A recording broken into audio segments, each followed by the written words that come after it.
You're listening to the Pillaging Podcast, proud member of the Crow's Nest Podcast Network, companion podcast to PJ4F.com, the #1 podcast in Raider Nation. Tune in every week wherever podcasts are found. Call in to leave a message to be played on air at 408-909-PJFF. This episode brought to you by One Nation Fanwear. Check them out at onenationfanwear.com. It's time to pillage another podcast. I'm your host, Kenny Stapler. Che-la. Uh-oh. Che-la. Chelas. Yeah, it's a celebration, bitches. Hey, chelas. Crack your chelas, people. Everybody crack your chelas. I'm going to crack one for me and Bobby. We're going to share this one right here. Sharing is caring. Because sharing is caring. And we got another beer on deck to fill us. There's a lot of beers on deck. Oh, yeah. Look at this. Let's give it a little pour. No White Claws. Get in the no White Claws. Who's talking? Vinny, man, you're still upset that the Dodgers won the World Series over here talking about Chad's gonna have White Claws. Never that, bro. I'm telling you, never he's upset. that, bro. He's upset because of that Bo Jackson, bro. Oh, that you have a case there.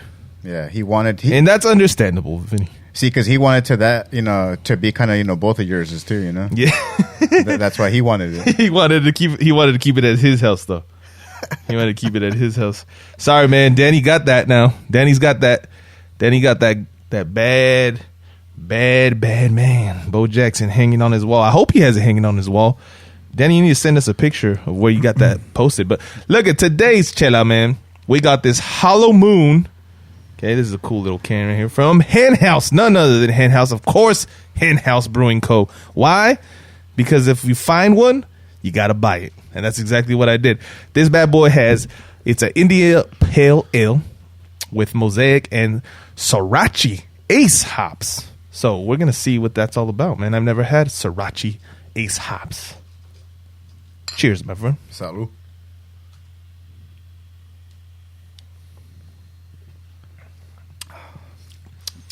That's the sound of refreshment. Oh, yeah. Yeah, dude. Got a little grapefruit on, a little bit grapefruit flavored.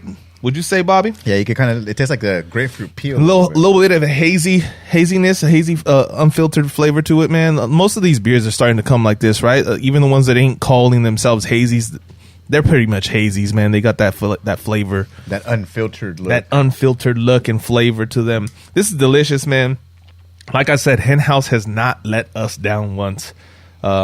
It's nice. It's not like super hoppy. It's not overly hoppy. It's a nice, like mild. I would call it mild, but then again, I drink some potent beers. No, I mean I'm not too big of a hop head, dude, and it's actually pretty smooth. Yeah, it's smooth, right? It's a smooth drinker. 6.7 on the ABV.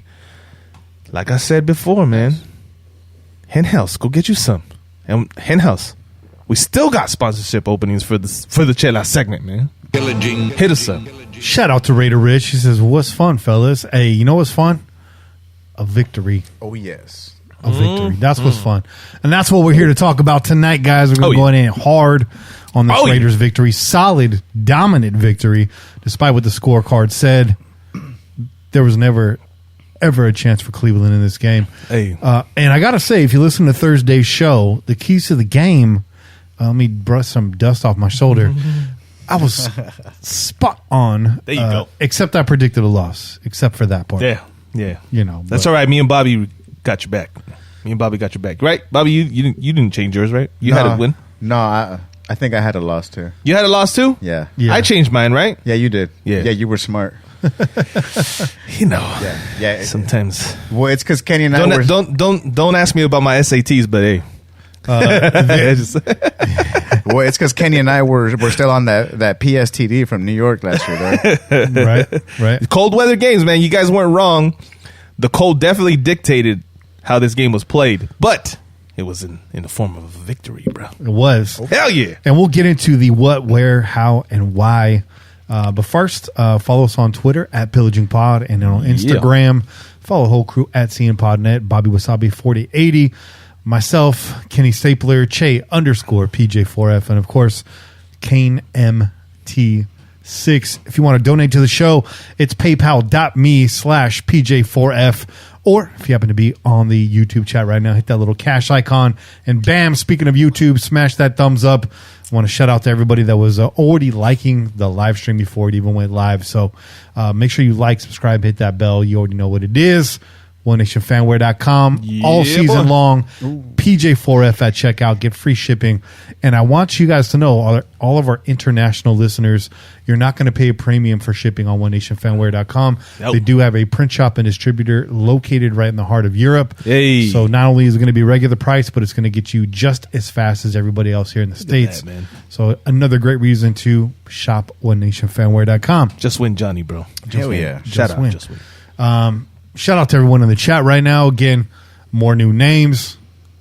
I think new names on the live stream, not new to the podcast.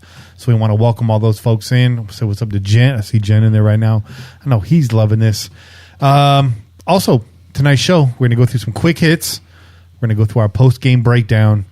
And we're going to open the phone lines in the second half of the show, as we do every victory show, every victory Monday. We want to hear from you guys. Raider Nation, if you're listening live right now, 408-909-PJFF. Oh, yeah. Get your phone ready. Second half of the show, we're going to do that. We're going to go through some quick hits. We're going to hit some stats. We're going to call Kane. We're going to take a break. We're going to come back with your phone calls and more. So without further ado, if you guys are ready, Bobby, you ready? Always. Che, you ready? Yeah. Let's hit them quick. Hey. Fans enter Allegiant Stadium for the first time. That's right.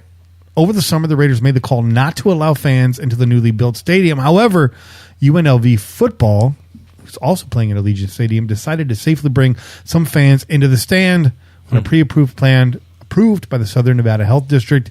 Yesterday, roughly 2,000 people, Saturday, 2,000 people were permitted to watch the game. That's only 3% of the 65,000 seat capacity.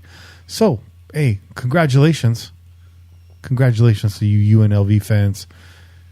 I'm kind of pissed off. I'm happy. Yeah, bro. I'm not like, I don't want to give them congratulations.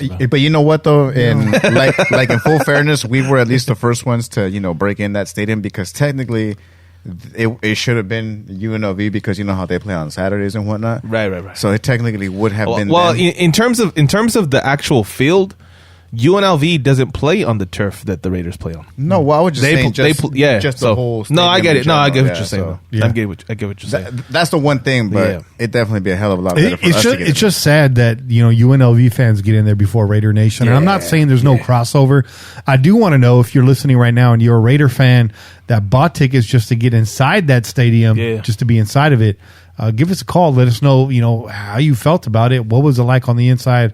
What was the fan experience in there? Even though everything's shut down, what did football feel like inside of the Thunderdome? That's what I want to know. A big shout out to the Weatherman 303 Raider, who we have not heard from in a long time. 303. Thanks for the $49.99 donation and super chat. That's a lot of money, yo. That's a lot of money. It adds up. Very generous. It adds up. That's a lot of chelas. Quick hits. Yeah, boy. Gabe Jackson fined for stomping on Gabe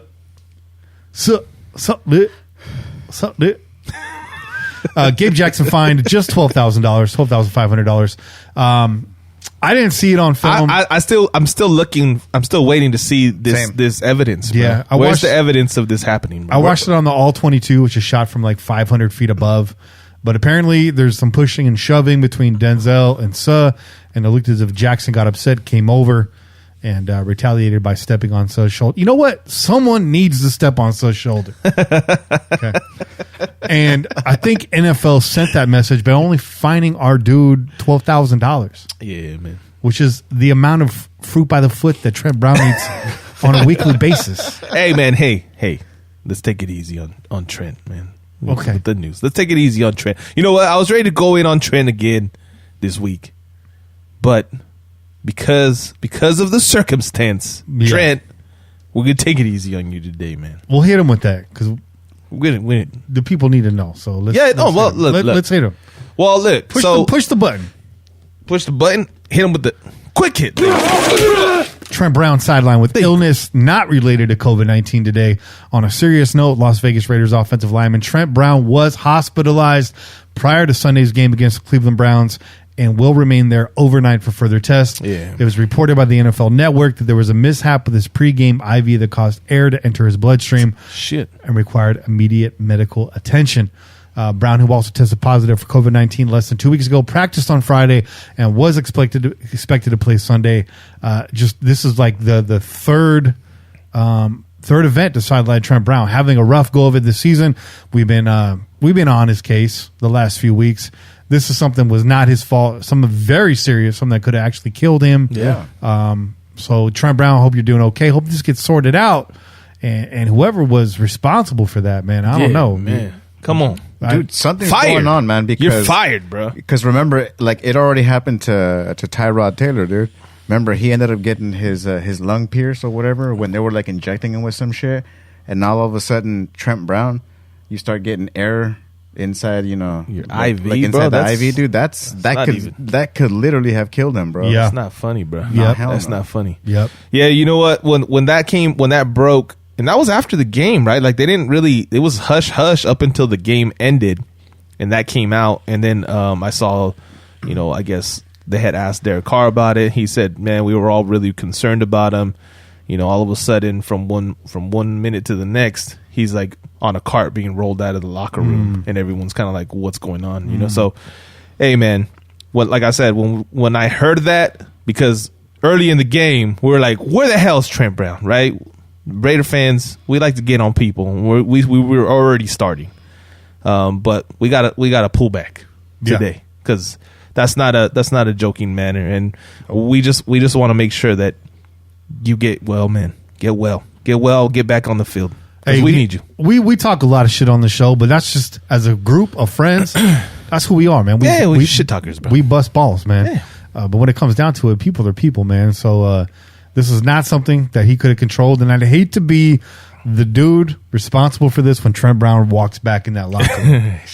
I mean, I'd be nervous, bro. Well, that's what I'm saying. I'm not just saying fire. That this dude should be fired just because I'm mad at him, but I think he should be fired for his own safety. Yeah.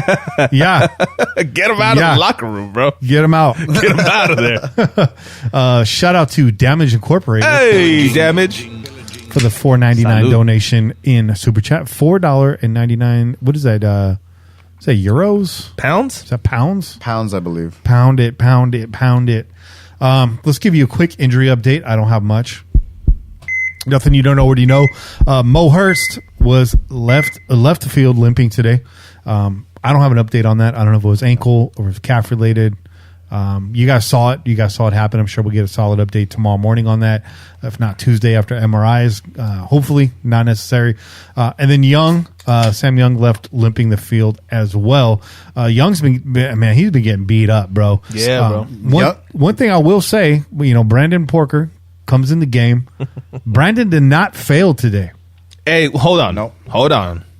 I can't say that because the minute that I realized he was in the game, it was because one of our running backs, I don't know if it was Jacobs or if it was Booker at that time, was getting hit in the backfield, bro, because he just completely got wiped out on the right side. And I'm like, of course, the minute the minute we have a bad play, who's to blame?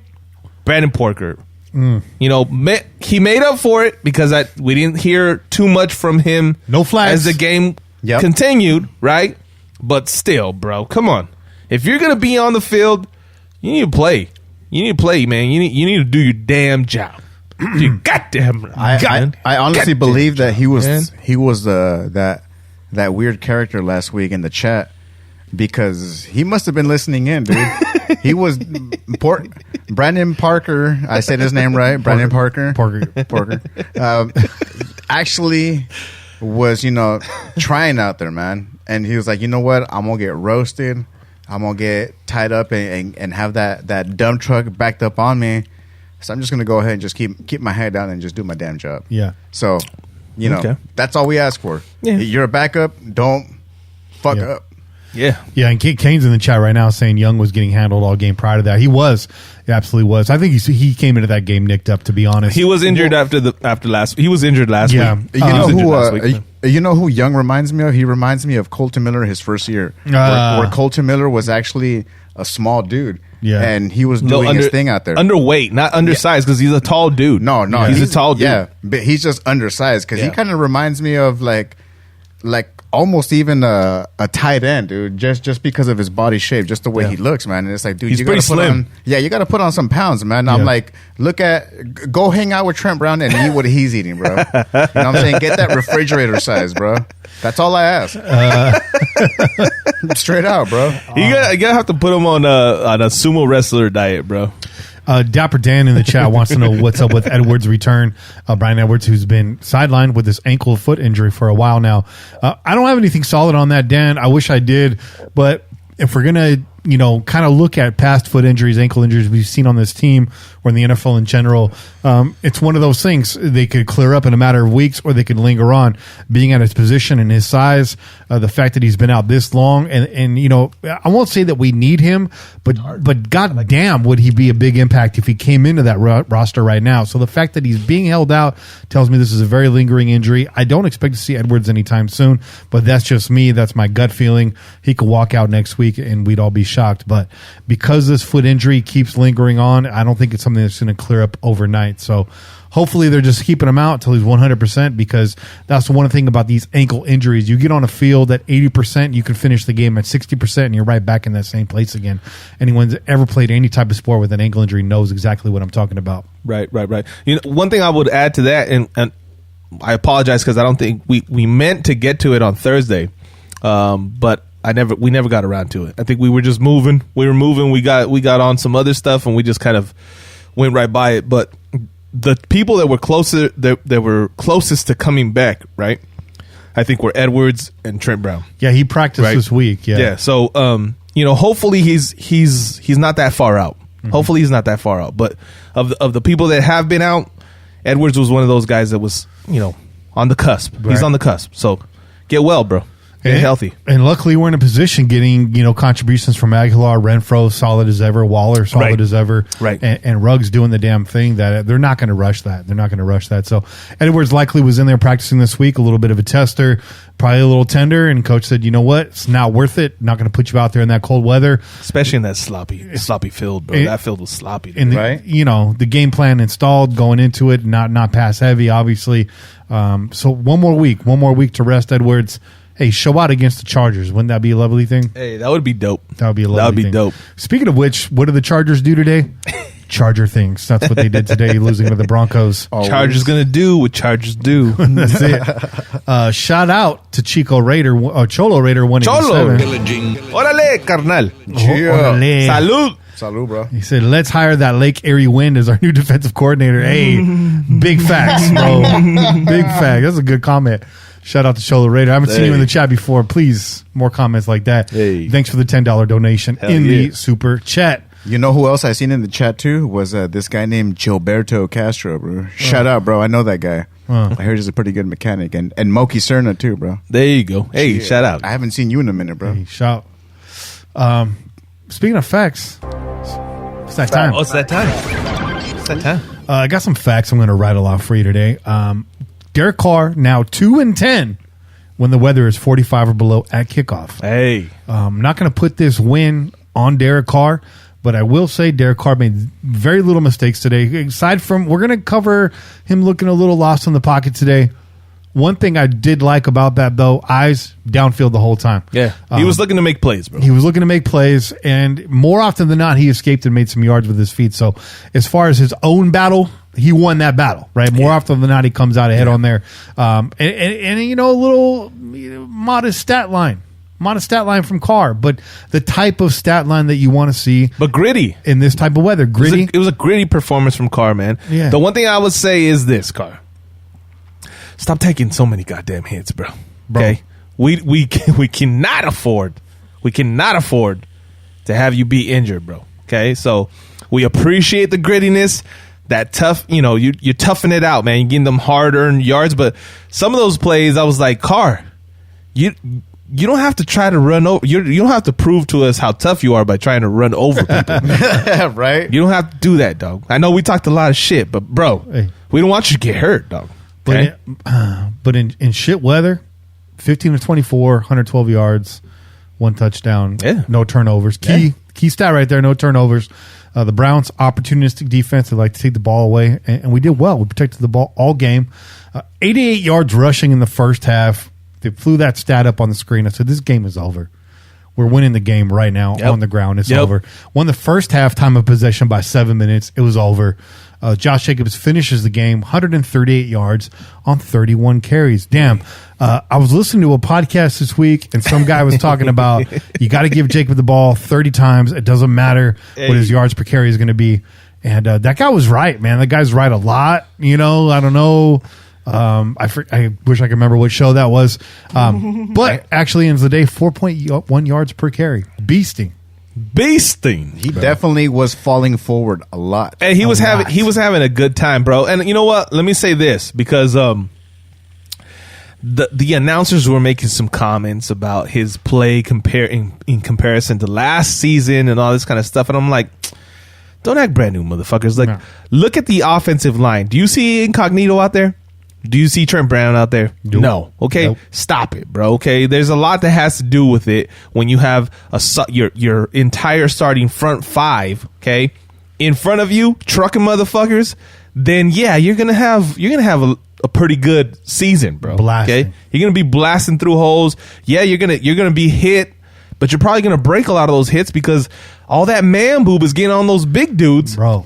and you're hitting little guys, right? And Josh Jacobs loves to hit little guys. That's the fucking that corner that try to come in and fucking get him, bro. Like no, that's not gonna happen. Josh Jacobs looking a lot like Tyrone Wheatley out there today, carrying a whole team on his back. Hey, and shout out Booker, bro. Hey, Dude. I was gonna say, Booker had himself a game too, bro. I was going to say, not my MVP, but kind of like my low-key MVP, Booker, man. Yeah. The run game was churning along, but Booker comes in, gets a few carries. Yeah. Boom, boom. All of a sudden, the momentum is just downhill the rest of the game. Yeah. Downhill. He's been that spark in every game he shows up. We're in a lull. Booker comes in, pops off 6, popped off 14 today. Yep. Boom. After that, run game is right back on track. You're right. You know what? And I think a lot of that has to do with it's a mental game, right? Because you have the starting running back in the game, and he's coming in, he's getting his chunks, 4 yards here, 3-yard run, 2-yard run, maybe a 6-yard run, maybe a 10-yard run. And then he goes out and you're like, we can take a little breather here. No. Then you bring in the next running back and he pops off 14 yards and you're like, son of a bitch, we can't stop nobody. Right? And I think that's exactly what that does, man. That does to your ego, your mentality, your mental game. It just all of a sudden you're like, man, are we in for it today? You start second guessing yourself. You got Gabe Jackson putting his man boobs all over you, and it's over, son. Denzel Good pulling through big gaps. Woo! He's coming at you in waves, man. He's coming at you in waves. Those are facts, bro. Those are facts, bro. Those are facts. Big shout out to Sal Salazar. Hey, how fun is that to say? Shout out Sal for the $24.99 donation in the super chat. Nail's still hurting from seeing Brandon Puerco. Raiders are 4-3. Got that hard, gritty football game. Defense got to be consistent, which is a foreign language to the Raiders defense. 3 weeks, 6-3 versus KC for first place, baby. Let's go Raiders. Yeah, boy. Yeah, boy. We'll see if it's for first place, man. KC still got 2 other games to play as well before we get to, one other game. That's right. They're going on a bye week. So, that's a big game. That's shaping up right now. But remember, KC coming off a bye week. Andy Reid not going to lose twice in a row. That's going to be a tough game. I mean, we used that first matchup as sort of the litmus test to see where we were. Felt really good. Fell flat on our face the next week. We bounce right back. We got 2 games, 2 very winnable games coming up here, and then we got a whole brand new litmus test coming in with Kansas Shitty Chiefs.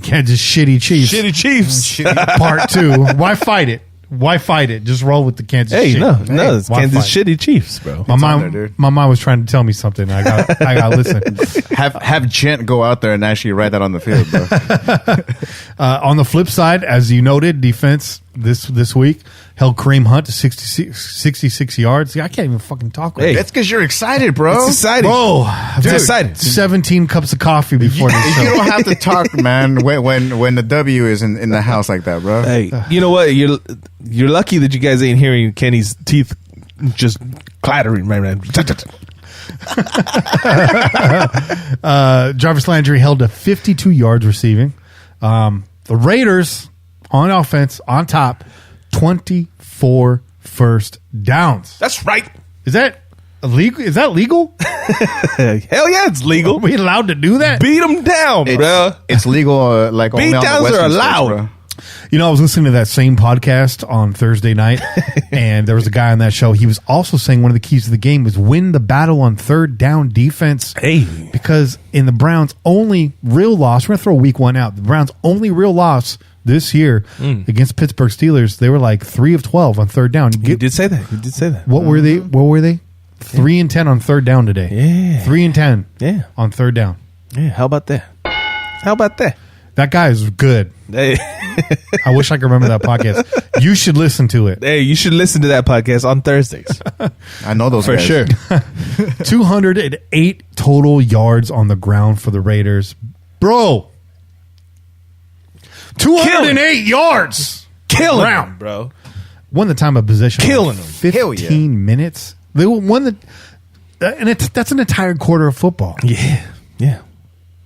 The Browns That's the way you're supposed to win, right there. that, That's the way you're supposed to win. What was the final score? 7,006? No, 16-6. But you know what? We It felt like 7,006, bro. Were you guys worried at any point during that game? No, man. No. What worried me Nah. was just that nasty ass. What the hell were they calling it? That sleet shit. The Graupel? The Graupel. Grapple? They were Yeah, calling it dude. Graupel, right? Yeah, that Jimmy Grapple that was flying around, dude. That Jimmy Garoppolo. Man. That's That what was shit. scaring me, dude. I was like, man, the fuck is gonna happen right here, dude? I was like, don't fuck with our momentum, bro. Hey, for all those Bay Area Raider fans, some of you guys don't understand the Niner Raider rivalry. It is still alive. I Oh, will it's tell you that. it's a celebration. Oh. how day. how great was it that we were on Fox? The Niner fans had to watch the end of our victory before watching Right. whatever the fuck that was that they put on TV afterwards. The Seattle Seahawks own you, bro. Oh, yeah. The 12th man wasn't even there today. No. They own you, bro. Still just own. You know who was there for them, though? DJ Metcalf, that motherfucker killed him. That dude. motherfucker killed him, bro. Right? Woo! Hey, that motherfucker's a beast, bro. Hey, he looks like he's 7 feet tall when he's playing against the Niners. I got audio of DK Metcalf running by the Niners secondary. Listen in.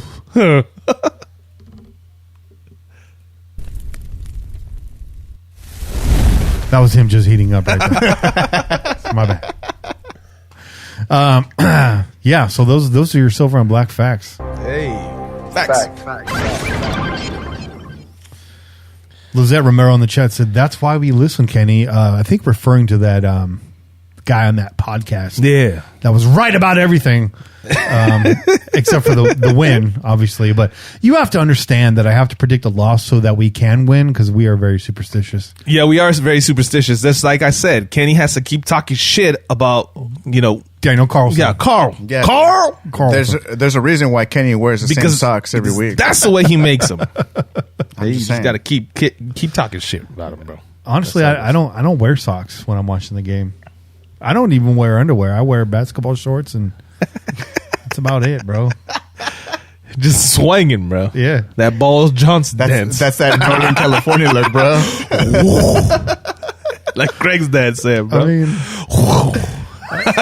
I'll go out to the mailbox and some slides and the shorts and just, You say hi to the mail lady? I don't break eye contact. I do not break eye contact. Hi to him, Bill. How you doing, Bill? Hey, it's a great day we're having today. Shout out to Tulare all day. Hey, shout out. Great friend of the Salud. show. Hey, miss seeing you and the whole fam out at the tailgate. Your crew is wild, bro. I met this cat on Reddit, and there's a lot of crazy heads on Reddit, like, a lot of keyboard warriors on there. But this dude I knew was really about that action, and we met him, and his whole clan, man. You guys are fucking Raider fans for real, bro. You got a dude opening up cans with a single tooth. Like a whole can, like the whole top of the can and one tooth. Wow. Damn. Y'all are Yeah, some- he did do that shit. He did. He had to showcase it too. He was like, Yeah. "Yo, check this out. Check this out, Kenny. And that dude just straight up looked at us dead in the eye. Grabbed that fucking can and popped the whole top off. Is that guy related to Malcolm? He should be. Dude. He should be. Straight up. So, Larry, if you could give me video of that trick, I'd love to use it as one of the video backdrops here. Maybe as a new Chela backdrop. Hey. You know? Hey. Alternate version. Right? Yeah. Popping the tops off. So, Here's a third Chela. So send that to me, fam. Hit me with the DM. But yeah, shout out to you. Thanks for the $4.20 donation. He says, "Fire up, fam." Oh, bro, we're firing it up. Oh, we're fired. Yeah. We're fired up. Yo, Bobby, put that thing away, bro. Damn. I can't help myself, bro. Hey, real quick, because this isn't a super chat comment, but it's too good to not repeat. Your boy Fierce Raider 88 says, "I wonder if Greg Papa misses the Raiders yet." Bro. That's a great comment. Shout out, Fierce Raider. Hey, we reached out to Greg Papa for comment, and he declined to take our phone call. I think he was too busy crying himself to sleep, bro. Bro, that dude he fucking says he fucking says touchdown Raiders in his sleep. Touchdown. His wife's like, "You were doing it again." You're doing it again. Little known fact: Greg Papa, major pothead, major stoner. Hey, I'm not talking shit. Like real talk. Hey, he's a big time stoner. That's okay. And does not like to go home to his family. Apparently, that's why he does. That's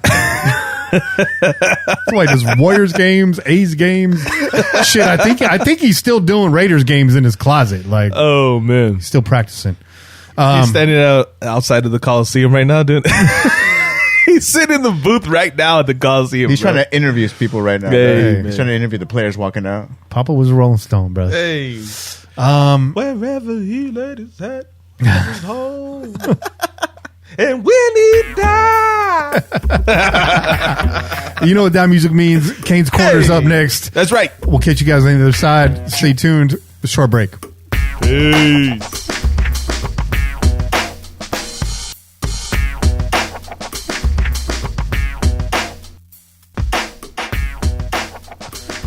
And we're back. Kane, what's good, man? How you living, brother? I'm living good, man. Shit, we 4-3. We won a game in the cold weather. You know, Derek Carr got another monkey off his back. The running game is back without Trent Brown. The defense held the Browns to 6 points. You know, held a rushing game to less than 100 yards. Kane, when's the last time? Man, I'm feeling good right now. When's the last time the Raiders have kept an opponent out of the end zone for 4 quarters? When was the last time that happened? Can't even remember. Oh, man, shit. I can remember plenty of times where we kept ourselves out of the end zone for 4 quarters. I can't remember, man. I'll be honest with you, I can't remember the last time we did that. Google is your friend. Yeah, I guess so. Because I still don't know. I guess so. Yeah. Man. Spectacular game, man. Let's get right to it, though. We've been talking about this on the text chat all day. Who's the MVP in this game? I feel like there's a real conversation here. So it's not a simple answer. I think everyone here in this room got a different answer, and I don't think anyone in this room has a wrong answer. But I want to hear from you first. Who was your MVP in this game? All right, so this is okay. At first, we all talked about this earlier. So, first of all, I want to commend the Raiders defense for coming to play today. Y'all held the Browns to 6 points in a cold weather game. It could have been many mistakes, being made out there from you being in the cold weather. Props to you for that. And I'm about to switch it up. Josh Jacobs, man. Josh Jacobs had a really good game today.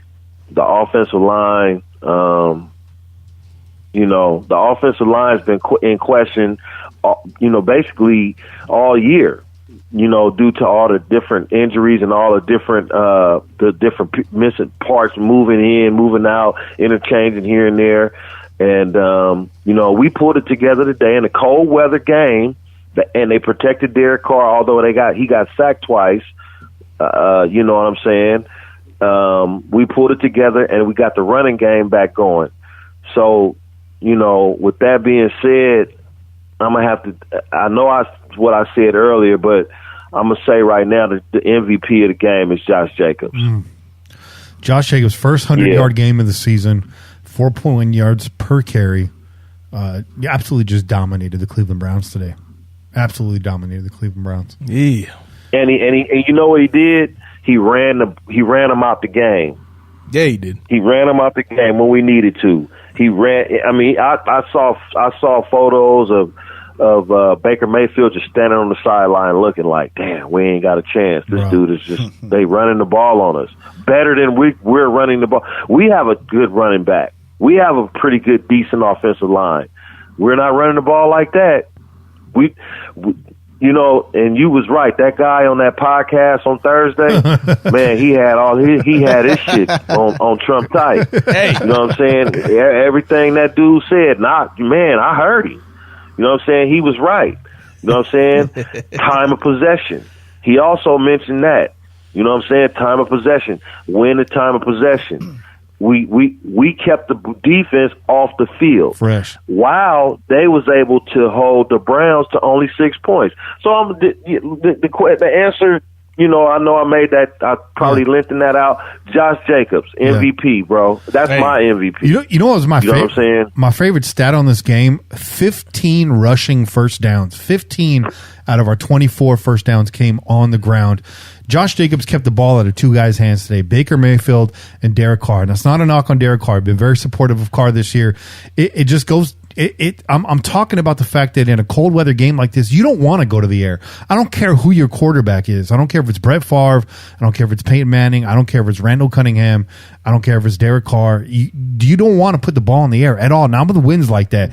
So Josh Jacobs kept this game plan together, kept this team on schedule, and made it a no doubt. It was a no doubter. By the end of the second quarter, I felt like this game was over. If they can't stop Josh Jacobs, this Cleveland rush defense, which gets a lot of props, did not show up today. Mm-hmm.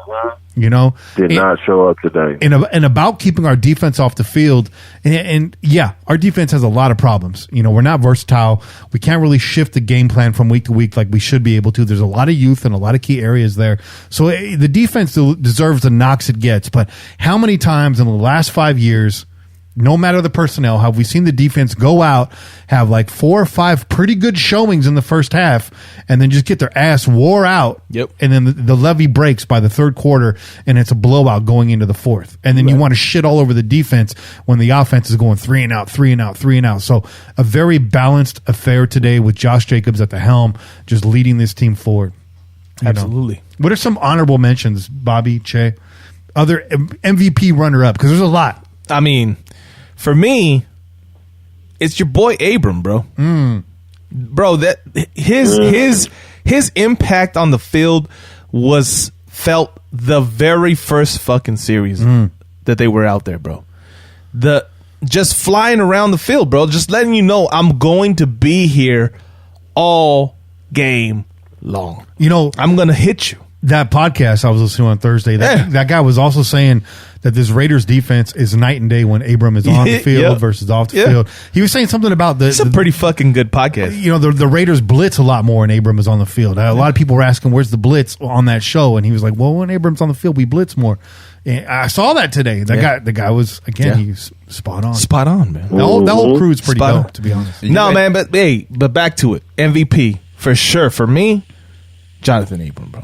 Hey, just killing it. And just look, tell me you guys don't get excited when this motherfucker comes flying from the secondary, takes a fucking running back's legs out, then gets up and just starts talking shit to him, bro. Shit in his face, bro. Just like, that's right, motherfucker. You ain't shit. I don't know what he's saying, but this is what I'm thinking in my head that he's telling this motherfucker. You ain't shit, motherfucker. I'm gonna be here all day. Where you at? That's what I'm thinking. That's what I'm thinking. You know what I'm saying? Like, all day, all day. This is my house. Because he had that attitude every time he made a play. He was like, all day. I'm telling y'all, motherfuckers, all day. Yep. Yep. Bringing the heat. Yes. Bringing the motherfucking Indie heat. face. Indie face. Shout out Eddie Murphy. See, for me, it would have to be. You already said it too earlier, Kenny. Is Booker, man? Hey. Honestly, the reason why Shout is out. because of just the whole tempo change. Yeah. After he started getting those chunks of yard, I like that, man. that chunk yardage, man. I like that. It does make a difference, bro. And I always like to give a shout out to that cat that's just working in the trenches, puts on that work hat, brings his lunch pail, and don't give a crap about, making it out there. He's just there because, I mean, remember, dude, we were all giving Booker so much crap. Why? Because of where he came from. We're like, this some he's dude, a whatever. Yeah, he's just taking up space and this and that. And nah, dude, he's been making it happen, man. So any cat that just keeps his head down and just, goes to work. Yeah. Yeah, dude. And especially Booker too, because, he has been showing up a lot too, man. So that would be my MVP, honestly. Nothing, I like that, man. Nothing against Josh Jacobs. Nothing against freaking anybody else, dude. That Abram or whatever, dude. Yeah. Like, dude, No. it's well deserved for them as well. But to me, it would have to be Booker, man. Hey, it's Harpo Productions over here, man. You get a game ball, and you get a game ball, and you get a game ball. Shout out to Oprah Winfrey. But I think Kane's right. I think at the forefront of all of it, nothing works today without Josh Jacobs doing what he did, and that offensive line, man. Hey, Danny Dub, he mentioned the fumble that Booker jumped on that. You see, me and my brother were talking about it. Huge. When that happened, like, car takes off and he's running down, and I don't know if it was or it wasn't a fumble because they didn't really have to check it, right? They didn't really have to like challenge it or check it to see if it was or it wasn't, because Booker, if you guys pay attention to the start of the play, he runs straight into the line because he's selling the fake, right? So he runs in the line, car goes outside, and he ends up running downfield.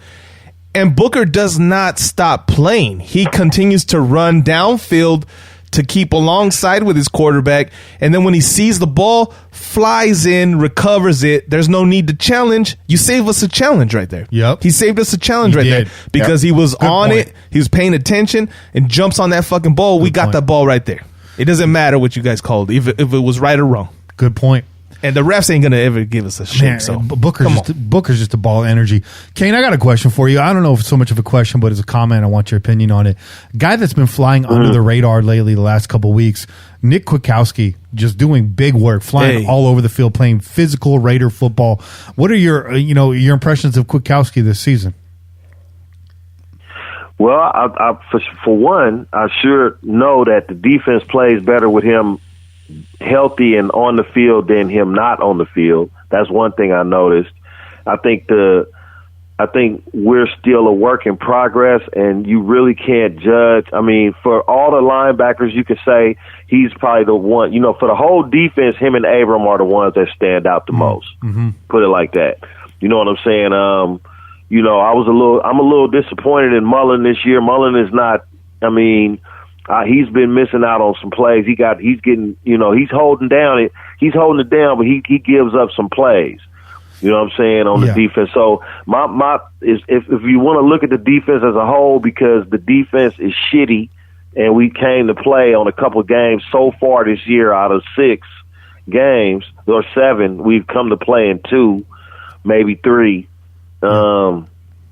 Kwiatkowski is better with the team on the field, healthy, than without him. So they play better with him than without him. For right now, that's really all I got to say. I can't say that we was worth spending the money or not yet. He hasn't made that big of it. That much. If he had made that much of an impact, we would be better on defense. I can't give these guys a big praise until we get better on defense as a whole. And that's why you was brought here. That individual play shit don't help you if the whole defense is not doing well as a whole. And that's why you brought here. I think it was one of our listeners before the season started said that between Kwiatkowski and Littleton, that we would be surprised that Kwiatkowski was actually going to be the standout out of those two free agents. And I forget who that was that said that, but they were absolutely right. You saw Kwiatkowski today had a nice forced fumble on Bryant. Unfortunately, that led to probably our worst outing, our worst series of the day. We went 3 and out, Carr hesitate, got sacked in the pocket, Ruggs wide open after overthrowing him by about 10 yards. Again, blame that on the wind, not Carr today. When you're playing as solid and as steady as Carr, you're getting the benefit of the doubt this year.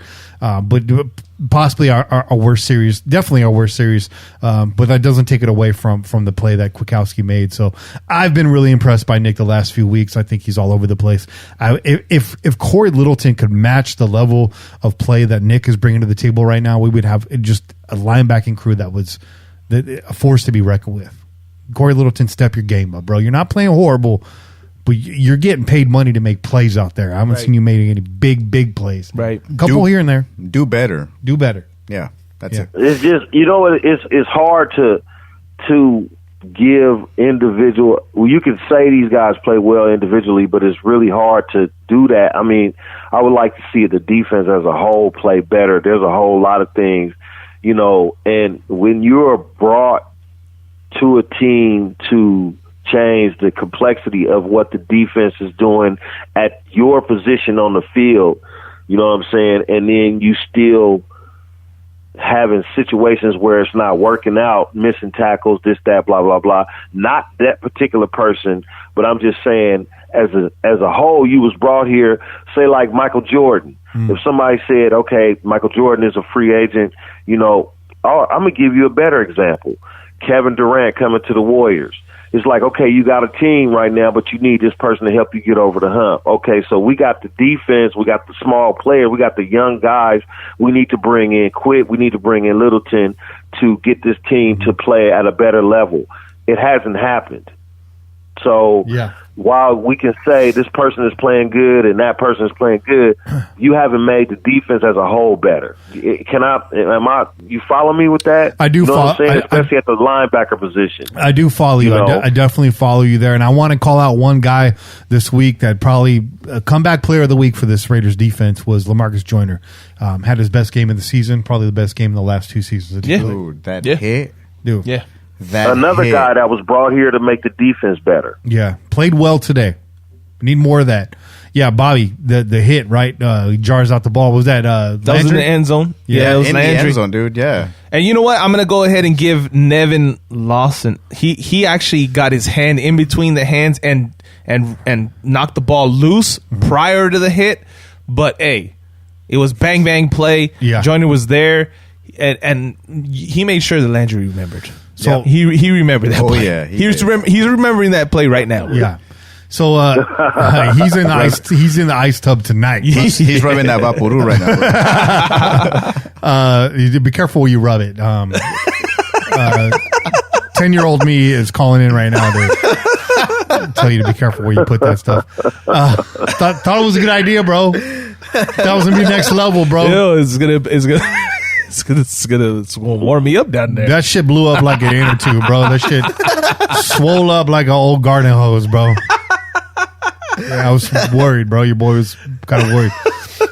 You brought up Nevin Lawson, who, at least through the first half of the game, I had penciled in as my trash can player for this game. Nevin Lawson let a lot of plays go by him. Yeah. So that brings us to trash can player. Kane, who's your trash can player this week?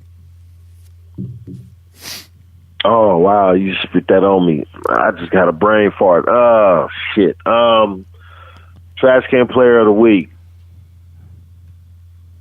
Give me a minute. The guy with the IV, man. That's who it is, bro. The guy operating the because IV. I had thought of somebody else, but you know what? Fuck it. This dude is a trash can player of 2020. I said this before. We talked about this earlier. You know what I'm saying? Trent Brown is a trash can player of the week.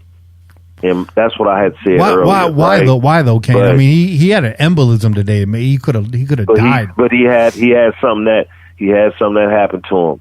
So to go from that, shit, I hadn't really looked at nobody else because that shit happened right after the game. All right. Like, we didn't hear about nothing till after the game. I had already went with that. Yeah. You know what I mean? So Yeah. if y'all got another player in mind, let me know, because we didn't hear about the Trent Brown situation till after the game, and I had already made up my. So sorry, everybody out there that's listening to this. I had already made up my mind before we heard about Trent Brown's situation, and my shout out to. I hope Trent Brown gets well and better, but that was who I had picked prior to hearing about his injury. Honesty, that happened. Honesty. That's man. honest. Yeah, Honesty. a little clarity there, a little context. I'm gonna throw Nevin Lawson in there, man. Hey, Lizette Romero is screaming, Corey Littleton. Yeah, let's throw him in there too, man. Let's throw him in there too. You get paid way too much money to do nothing, bro. Yeah. Also, special honorable mention in the chat. Quinn says the Graupel wind is a Raider. Yeah. Yes. And then changed his name to Quinn the Graupel. That's awesome. That's awesome, dude. That Graupel wind is a Raider. If you don't mind, Quinn, that might be the name of this episode. That might be the name. Oh, of it. yeah. Hey, I like that. I like that. I like that too. That's a good episode name right there. So, the Raiders fall on their face against Tampa, bounce back against, a capable Browns team, but the Browns do Browns things. But we're playing in their house, we're playing in their weather. They got a formidable rushing attack. They got a formidable run D. Neither one of those things showed up this week. A lot of people praising the weather. You know what? We were all fearing that same weather going into this game. So, I don't want that weather every week. I really don't, because it becomes real predictable. Real predictable what you're going to do in that weather. But the Raiders took advantage of a shitty situation today and made it their own. So shout out to the entire Raiders coaching staff. Hell yeah. How about that defense today, Kane? How about that defense? Oh man, hey, it was a bend but don't break defense in a cold weather game, in a smash mouth game. Everybody nicked up, players getting hurt in and out. Mo Hurst hurt. You know what I'm saying?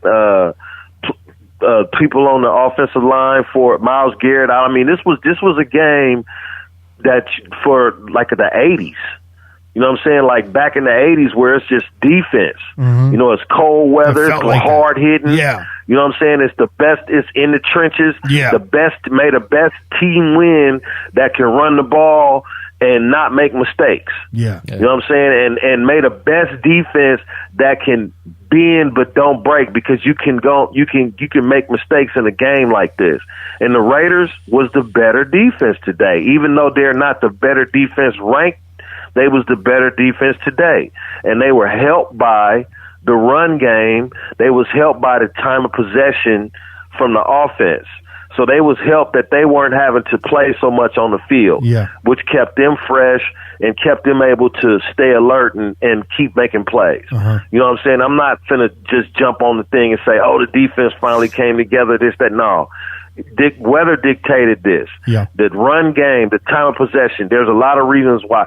If we can keep the defense off the field like we do, and that's when we win. When we win, it's because the offense had won the time of possession. When we had 38 minutes today on the field, you know what I'm saying? Today to what, 24 or whatever? Had a 9-minute drive there at one point. A 9-minute drive at one point. Hey. Damn.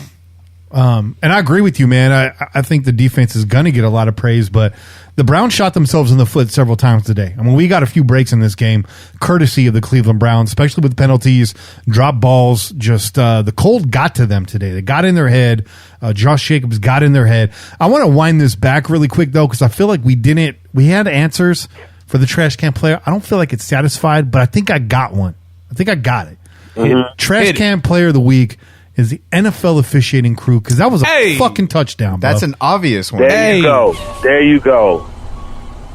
That's how it's done. That was a touchdown, dude. You saw that little bit of green. Dude, my lady was watching it with me, and she was like, what the hell are those guys talking about? Yeah. That's a touchdown. And I was like, no, babe, you don't understand. It's the Raiders. We get fucked over all the time. We not only are we playing whatever team we're playing on the other side, we're playing the Zebras as well, baby. We talked about this the other day, bro. Yep. Okay, we talked about we got to play against the team that we're facing. We got to play against the officiating crew, and we got to play against the NFL as a whole. So nothing new, bro. This is the norm, unfortunately, for the Raiders and for for the Raiders fans. We know this all too well, bro. The game, you know what's funny? If you watch the game, the film angles they show before the refs make their calls and shit, it'd be like questionable. They like keep you like a soap opera. Yeah. Like you got the better film angle, show that shit. Right. So we watching the game, and then my boy go, blow the fucking shit up. You got the fucking camera. Right. Now this is after.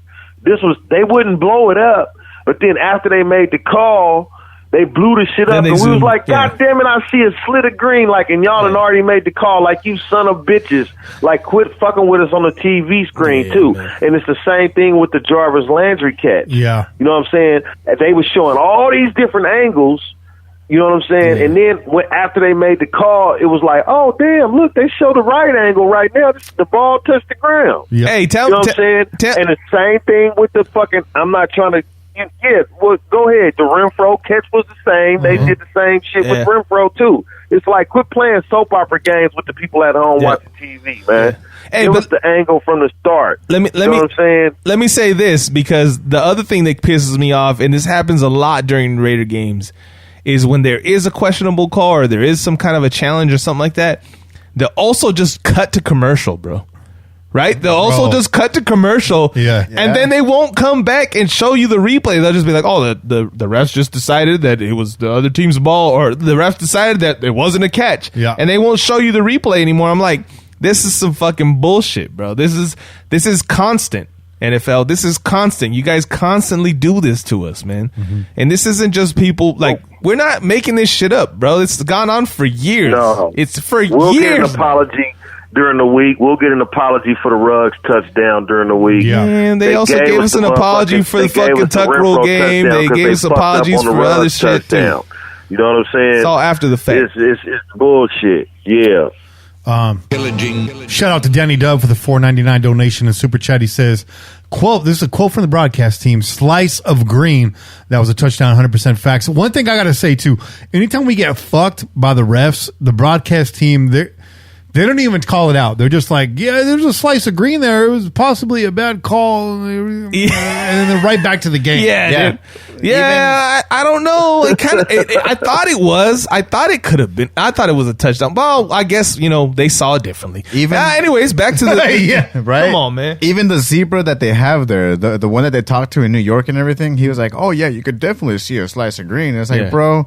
Your own people are fucking calling it, man. Yeah. How do these motherfuckers say, like, I'm not sure what they saw, but they must have had a different angle. Get the fuck out of here, Hey, bro. don't they be making the dude look hella stupid, the one on TV? And when he be like, oh, that was like a... Oh, and then at the same time they making the call. Oh, the holding on the field, ruling on the field stands, while he over there saying it was a touchdown. At the same time they saying the rule on the field stands. It's like, you dumb motherfuckers, y'all ain't even in sync with the people in New York. You know what I'm saying? Like, come on, man. You know, it's like, if you got a situation, then call New York, because y'all fucking up. Big time. And it's fucking up the outcome of not just the Raiders games, a whole bunch of other games around the league. I'm sure we just watch Raider games. But I'm sure it's fucking up all the a lot of other games too. The refereeing in the league right now is terrible. It's horrible. But you know what? Okay, and I'm gonna say that might not be the case. I know that the refs fuck up in other games. I've seen it, right? But not as consistently as they do in Raider games, bro. Let's just stay facts. This is a Raider. This is a Raider focused thing. I totally agree with you with that. I'm just saying, league wide, it's a problem. They need to fix it. But totally for us, we first and foremost, for my people, for the Raiders, absolutely. Yep. We get fucked over way worse than anybody. But I'm just saying, you're right though. I agree with you. Yeah. We get fucked over worse than anybody. We can go back and name 1,000 calls, right? The Marquez Pope sliding into the end zone in the wet, in the rain. And, we go back a lot of shit that we done got fucked over on. So, why you gotta bring up old shit? It is what it is. Yeah, no, for real. Hey, shout out to Pete. I said Pete. Pillaging Pete. Shout out for the $10 donation and super chat. He said, the ghost of Al Davis haunts the refs. All the mainstream media that called us losing today can suck it. Well, I'm not mainstream media, so I won't be sucking anything. Me neither, bro. But tell them, definitely not that. They can suck it. They can, because they really meant that shit. Like they really meant that shit. I did not feel good saying that. Oh, here's what I wanted to do, Kane. Let's play a little offensive coordinator right here. Kane, I'm putting you in the OC seat and putting the headset right on you. There was a moment in this game where I kind of wondered how everyone felt about it. The game works out in our favor, but this was a point where we could really jump out ahead and just put it away, for good. 2nd and 11, Carr with the option, the scramble, whatever you want to call it, runs it 21 yards, fumbled, recovered by Booker, but sets up a 1st and goal on the 2-yard line. Yeah. The call, Josh Jacobs over the pile, picks up 1 yard. 2nd and goal from the 1, Josh Jacobs up the middle, short of the goal line. 3rd and goal, half a yard to go. Josh Jacobs up the right guard, comes up short again. Kane, if you had the headset, would you have played that the same way, or what would you have done differently? The outcome of that, 4th and goal, Carlson actually kicks field goal, go up 16-6. But go ahead. Okay. Knowing the outcome of the game with that, the defense was able to not allow them to score. I probably would have went for it. Hey, would you have ran the ball? I feel like you said, we got that extra push every time. So you was like, okay, the little engine almost could. We almost there. We got one more shit on this last down. All Derek got to do is just everybody push. You know what I'm saying? Come from the back, come from behind. Everybody just push me forward, and we got it. We only right here, right? But I'm looking at John Gruden, and I'm thinking he probably fuck that. I ain't doing that. I'm finna kick the field goal, and we gonna be up to 2 scores, and we're gonna have to make the defense stand up there and do their job this week. We're not finna bail y'all out. You know what I'm saying, or whatever the case. Or actually, they bailed them out. Well, if they didn't, they would have went for it. So there was actually there was a timeout that was called, but it was put back on the board because there was a penalty prior to that actually pushed the Raiders back. So going for it on 4th down, probably not an option at that point. But I know where you're going, and just so you guys know, I'm going to open this up. I'm not setting you guys up. If I'm in that seat, I run the ball. They got pushed back. I didn't notice that. It happened It happened real fast. I didn't see the flag. You didn't see the ref. It was the broadcast team that called it out because I got a little confused right there. But they went to commercial. They cut to commercial. That's one of those fucking instances where I'm talking about, bro. But are you serious? I thought we was on the whatever. My thing is, I missed that. My thing is, we ran the ball. We ran the ball 3 times in a row from the 2-yard line. I personally would have done the exact same thing, and all credit to the Cleveland Browns for stopping that surge right there, because if you had Josh Jacobs at the 2-yard line with 3 attempts, I'm thinking he gets in one of those times. But I want to comment on that. Do you play this differently? I want to comment on that on that series as a whole, though. Those 1st through 3rd and goal attempts. Yeah. That first run, Jacobs crossed the fucking plane. It looked like he crossed the fucking plane. Did you see that too? And instead, they spotted the ball a full yard back. 2nd run, he again runs and falls maybe 4 inches short of the goal line, and it's back on the 1 again. They spotted the ball back on the 1 again. And then the 3rd time he runs a fucking ball up the right side, he gets stuffed, right? But that's 2 separate attempts where they should have. That's when you lost the yard. The ball, the ball. When you got pushed back just a little I'm saying. bit. But you still was not even a half a yard from the goal line. And you can see it on my notes, Che, right here. I have it marked that we were on the half-yard line, and we weren't. No, we weren't on the half. Bro, they pushed us back on the first 2 carries. Even though the first one, he crossed the fucking plane. They put us back a yard, and then they just kind of went with it, and they're like, okay, fuck it, we're going to run it in. They ran again, and he fell short maybe, I'm saying 5 inches, but it was probably even closer than that. And they still pushed him back further than that, bro. So this is what we're talking about. We're talking about the fucking refs fucking us all the time, consistently, anywhere that they can. This is a game of inches. If you guys don't think that this matters, it didn't matter today because we were dominant, right? But in a game where the game is close, this shit could be the deciding factor in whether or not we win this game. And their fucking refs do this shit to us consistently, bro. They consistently do this to us. They steal fucking yards from us. And then at the end of the game, we're asking, what the fuck happened? Oh, I know. You took like fucking 15 yards from us that could have fucking been a first down. That could have been a fucking touchdown. Yeah. That's what you do to us. Yeah. That's what you do to us. But at least they gave us an apology like 4 days later. Yeah. Right? Fuck them, dude. I know, right? And then Kenny just blew me back with they moved us back a yard. They 'cause did. I didn't even peep that. Like, They did. I didn't even peep that. You Yeah, know we what were I'm back saying? on the 5, right? Like they moved us back to the 5. Yeah, I'm not sure what the call was. They just said there was a penalty.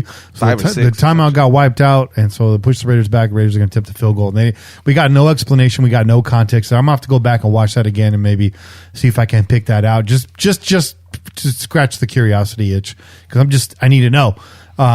But yeah, I mean, it's interesting turn of events there. Still get the field goal, still come out on top. Final score decided right there, 16-6. The rest of the game handled by the defense, man. Cleveland Browns moving the ball, and really the nail in the coffin was that hit by Joyner and Lawson. There you right, go. Lawson knocking the ball loose, Joyner coming in to pound it and incomplete and missed the field goal attempt, and that's a wrap. With 2 minutes left, it's all Josh Jacobs and the Raiders playing cleanup. Get the squeegees out, clean off the field, shut it down, Cleveland. It's over. Hey. It's over. Baker Mayfield goes back to doing that fucking commercial where he shows up with his groceries to the fucking stadium, right? Yeah, I know. Ain't nobody there. But Kane, you called it. This was definitely an old school game. Oh, This game reminded me of when I played Madden on the Super Nintendo. Hey. I would always crank up the weather slider, so it was just like the worst, you know. That's the best. Yeah, so that's what it reminded me of. It's been a while since we had one of those games. It's been a while since we had one of those games where we were in it for all 4 quarters. There you go. Not to mention winning the game. I mean, usually in these bad weather games, we just don't even show up to them. So it was just a real fun game to watch, man. Real fun game to watch. The California pussy showed up today. Come on. You know what I mean? And if I had, hey, shit, me too. We a bunch of California pussies. I ain't gonna fuck. I showed up to a New York game and Right. stood in the goddamn complex. I didn't even sit in my seat. I'm not gonna I'm talking shit about them, but I'm talking shit about me too. Shit. If it's cold, it's cold. It's cold, 40 man. degrees is cold to us. Shit. This is true. If I had to do anything different on that goal line stand, maybe Ingold gets a look. I definitely run the ball all 3 times. I think most of the time we're getting in there. I probably would have picked a different gap. Maybe push it power, go off tackle, kind of choose a different gap on that third one. Mix it up a little bit. I definitely didn't like them running off to the right side of the line, bro. Yeah. I'm like, hey, bring that shit towards Colton Miller. Bring that Exactly. shit towards Rodney Hudson. Like, I can understand trying to run it between Gabe and Rodney, but definitely not going to that far right side. And then when you have that dude out there, like, it's questionable, period. So, like, the best option for me, because we know Good's been playing good, you know, so run it that way, bro. Run it that way. Well, not only that too, but you know, We missed it. You definitely can see we missed Trent Brown. You know, and hope. Look, man, whatever happened to Trent Brown today, he could have died. He could have lost his life. When you get air in your, inside of your, It's no joke. inside of your bloodstream like that, you can get a blood clot. Anything could go wrong. You know, so I hope this dude is get his, health better, but more than anything, first, and more fuck football at this point.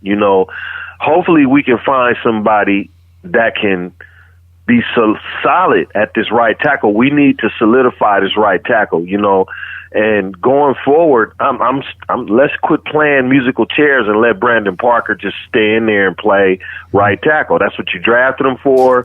He's been the journeyman now. At this point, he's a journeyman right tackle, and he's not doing a bad job. He ain't Trent Brown. You know what? But he's not allowing sacks and allowing, hustles, quarterback pressures and shit like that. He's holding it down.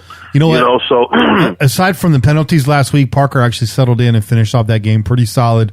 And again, it was quiet this week on his side. So Parker, turned it around this week and for half a game last week. And real quick, I got to catch up on some shout outs here in the chat. Shout out to Silky Slim. Silky Slim wants us to do a shout out for Mario Amador. Shout out to Mario Amador. Salud. Shout out. Salud. And then shout out to Jay Cali Raider coming through with that Google. He says, fewest points allowed since week 15, 2012. 8 years ago. Damn. Yeah. Hey, 8 years ago. I'm gonna. Thanks for the research. Yeah, I'm gonna ask the chat to refrain from using the term Brandon Porker for now, because Kane made some salient points, and Kane's right.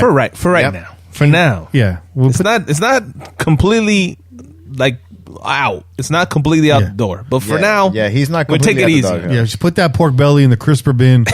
Hey, listen, this dude is playing, and where's the guy that we need? He's having all these different issues. Yeah, now at this point, we can't knock him, but you look, your availability is the best ability in this league, right? Yeah. So at this point, you're not available. You haven't been available for a while. Whatever issue you having, you're not available. And Brandon Parker has been available and continues to remain available over Sam Young, over Trent Brown, over whoever else you had playing on that side.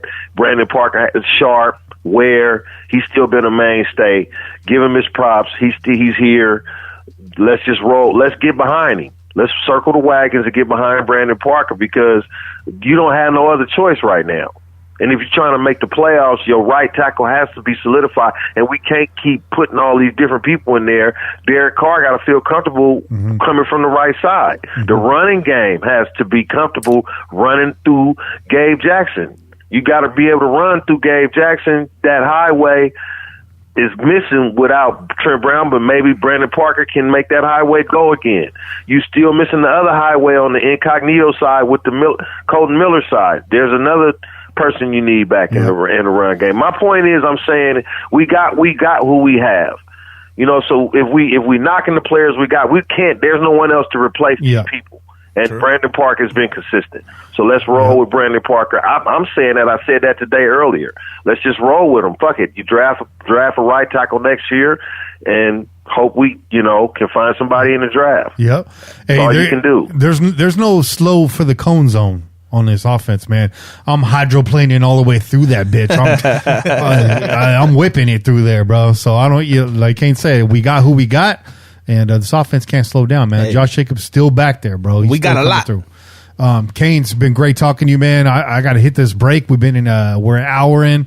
Got to hit this caller segment. It's all caller, second half of the show. Hey, Kane, thanks for spitting facts today, man. Hell yeah, brother. It's been good, brother. It's been good talking to you, both y'all brothers, man. And everybody stay healthy, stay sane, and go Raiders. And I'll catch up with y'all next week and during the week. Yes, sir. See you next week, brother. Peace.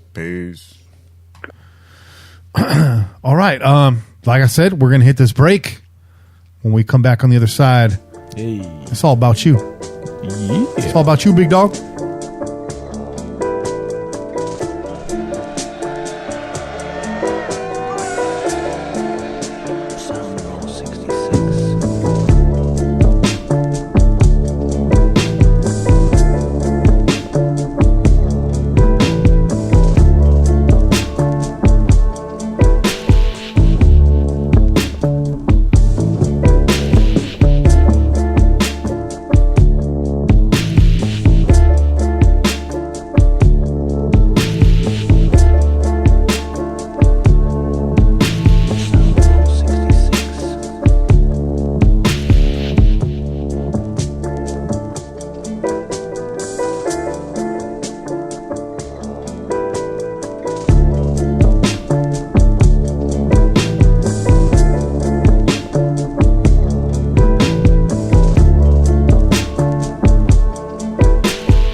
We're back.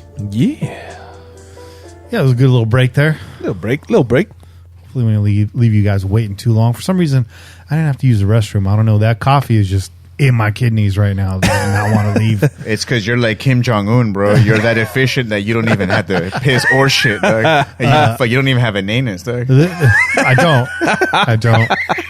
That's true. I read your bio, bro. I have no anus. There's no need for it because No bullshit. There's no bullshit on this show. Hey, right. everything that you intake, bro, is used. Yeah. It's used. It has a purpose. Bro. Maximum efficiency. I'm very efficient. I'm very efficient. Yeah. Yeah. I haven't taken a shit since 1984. I don't have time for It's a it. Reagan era, dog. Yeah.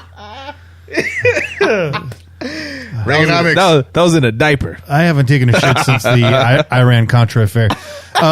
The reality is, man. I actually wear I wear an adult diaper during the show, so I don't have to get up. Hey, Facts. You know what I mean? this is how we keep things moving. It's also how I attend concerts, so I can drink and the games. Hey. You ever see me go to the bathroom at the game? No, That's man. why Kenny's a Never. super producer, bro. I've never seen Kenny Stabler go to the bathroom. This is true. This is true. I don't know. He's like a fucking camel, just holding water, bro. Just holding water. Holding water, bro. Meanwhile, I'm up. Okay, I'm up. I'm going to the restroom and I'm grabbing more beers. But you're peeing for Kenny, dog. That's what Kenny does, bro. We share a bladder. Uses bro. that santeria, bro. I go release, bro. Kenny uses that santeria, bro, to make everyone else pee for him, dog. My secrets are out. Oh man, hey. Good times, man. Good times. Hey, people in the chat saying they enjoy the hold music, the break music. Thank you very much. Hey, track's about 10 years old. Finally found a home here on the podcast several years ago, so I'm very happy about that. I'm glad you guys like it, man. It's one of my personal favorites too. I throw away a lot of the music that I make, but the good stuff lands here. Hey. Yeah, and actually, just a little context. I don't know, it's a football show, but a little context. Samples on that song are taken from a Paul Horn record. Okay. Paul Horn is a wind instrument musician and wind instrumentalist, I will say, and he has a series of recordings that he did in different architectural structures around the world.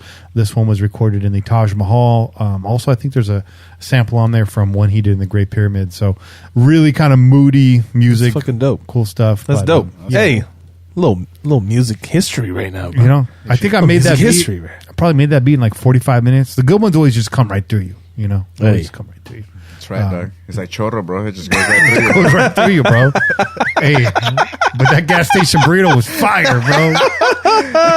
It's fire, bro. So many creative juices flowing through that burrito, dog.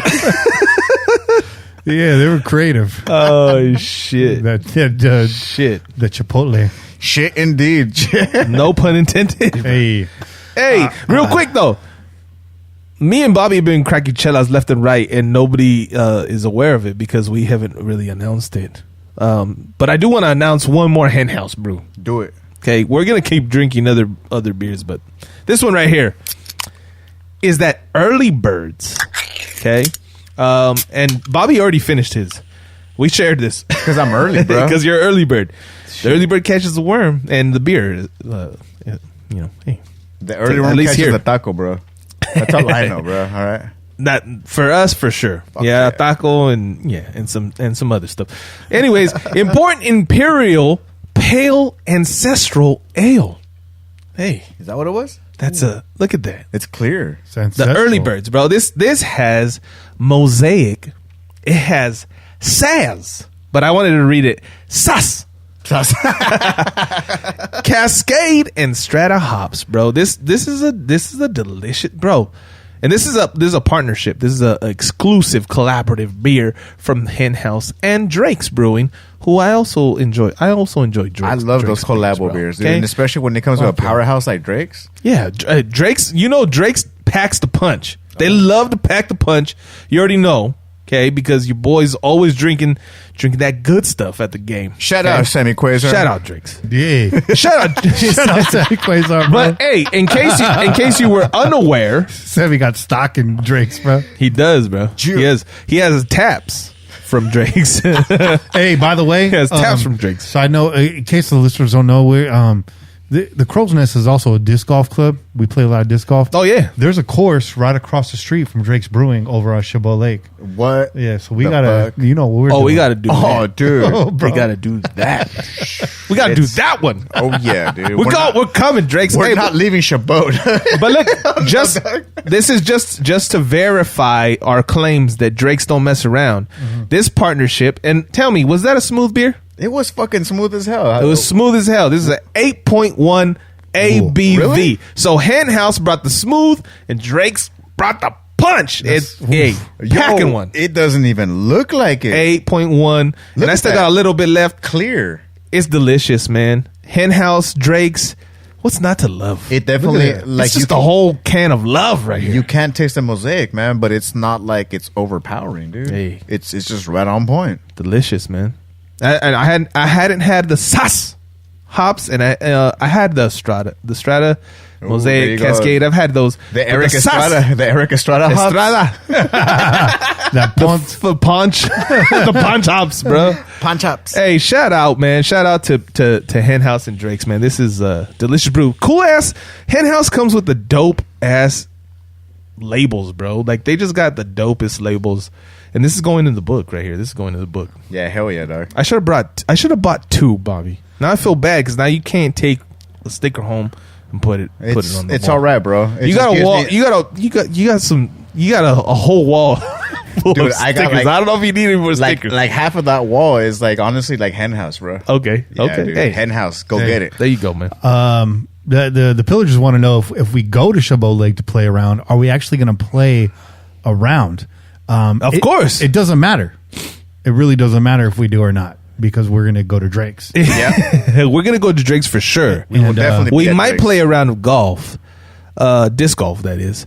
But listen, you guys got to understand when the pillaging crew goes to disc golf, there's chelas on deck, bro. Okay, we do not disc golf without chelas. What kind of fucking suckers do we look like over here? We ain't no suckers over here. We dragged that Raider cooler through 6 miles of disc golf in Watsonville, like bro. 1,500 feet elevation. Shout dude. out Pinto Lake. It was going up and down everywhere, dude. That fucking cooler made it happen. I think one wheel flew off too, right? Yeah. It did, and we put that bitch right back on, bro. Put it right back on. Snap going, back into dude. place. It was like, I'm ready for more, sir. Hey, and holler at your boy, Kenny Stapler. I shot a par round, shot an even round. Hey! I shot a 54 through 18 this week, and followed that up with a 6 over on a course that is my nemesis, and that was a good score for me. So I had a great week of disc golfing. Hey. Kenny was using those cheat codes, bro. Yeah, Danny why. Dub says he's got to get into disc golf. Bro, yes, you do. Hit us up, bro. Hit us up, dog. Yeah, you want to get into do disc it. golf? Come hang out with us, dog. Yeah. We have a good time. out We here. do it right, bro. just make We sure do you, it the best way. just make sure you take an iodine tablet before you show up. Oh, hey, and David, shout out, bro. This is a Johnny original creation right here. This lid, right. bro. Yeah, dude. Yeah, and that's the only right. reason why is because he actually saw your main man over here, Kenny, sporting his disc golf hat. Yeah, And Johnny was like, you know what? I think I could apply that to the pillaging that's podcast. right. That's right. And bam, dude. So Right shout there. out Yeah. Johnny. Shout out David. Shout out, John. Just win, Johnny. Shout out to Scott S. He said good beers and beautiful hyzer arcs. Not so bad. You know what? Side note, since we're Chill. just kind of rambling, I'm waiting for someone to call in. The phone lines are open, 408-909-PJFF. I mean, it's tough to find the time, but, you know, getting it back into disc golf after like 10 years of being out of it and getting the boys into it and they're killing it. You know, listen to some disc golf podcasts, and they're just not doing it, man. No. They don't capture the culture and the vibe of the sport like we do for the Raider Nation here, or we try to. We might have to do a little something. Yeah, at we some might point. have to. We're not professionals. We're not on the tour, but we like to dabble. We're on a chill up tour, bro. And there's one thing we do very well. I mean, I like to think so. We podcast pretty well, man. We're doing all right. We do pretty good, bro. Okay, Yeah. we podcast pretty good over here. Ain't nothing to sneeze at, you know what I'm saying? But we like to have a good time. We're really good at that. Oh yeah, dude. Just check out the There it fucking, is. check out the Tailgate podcast. Dude. Yeah. So Tailgating podcast is Those just are get off great the hook, times. dog. So great times. Let's get back on track. I promised you guys phone calls. So the phone lines are open. Feel free to call in. We got some voicemails, so we're going to start plowing through those.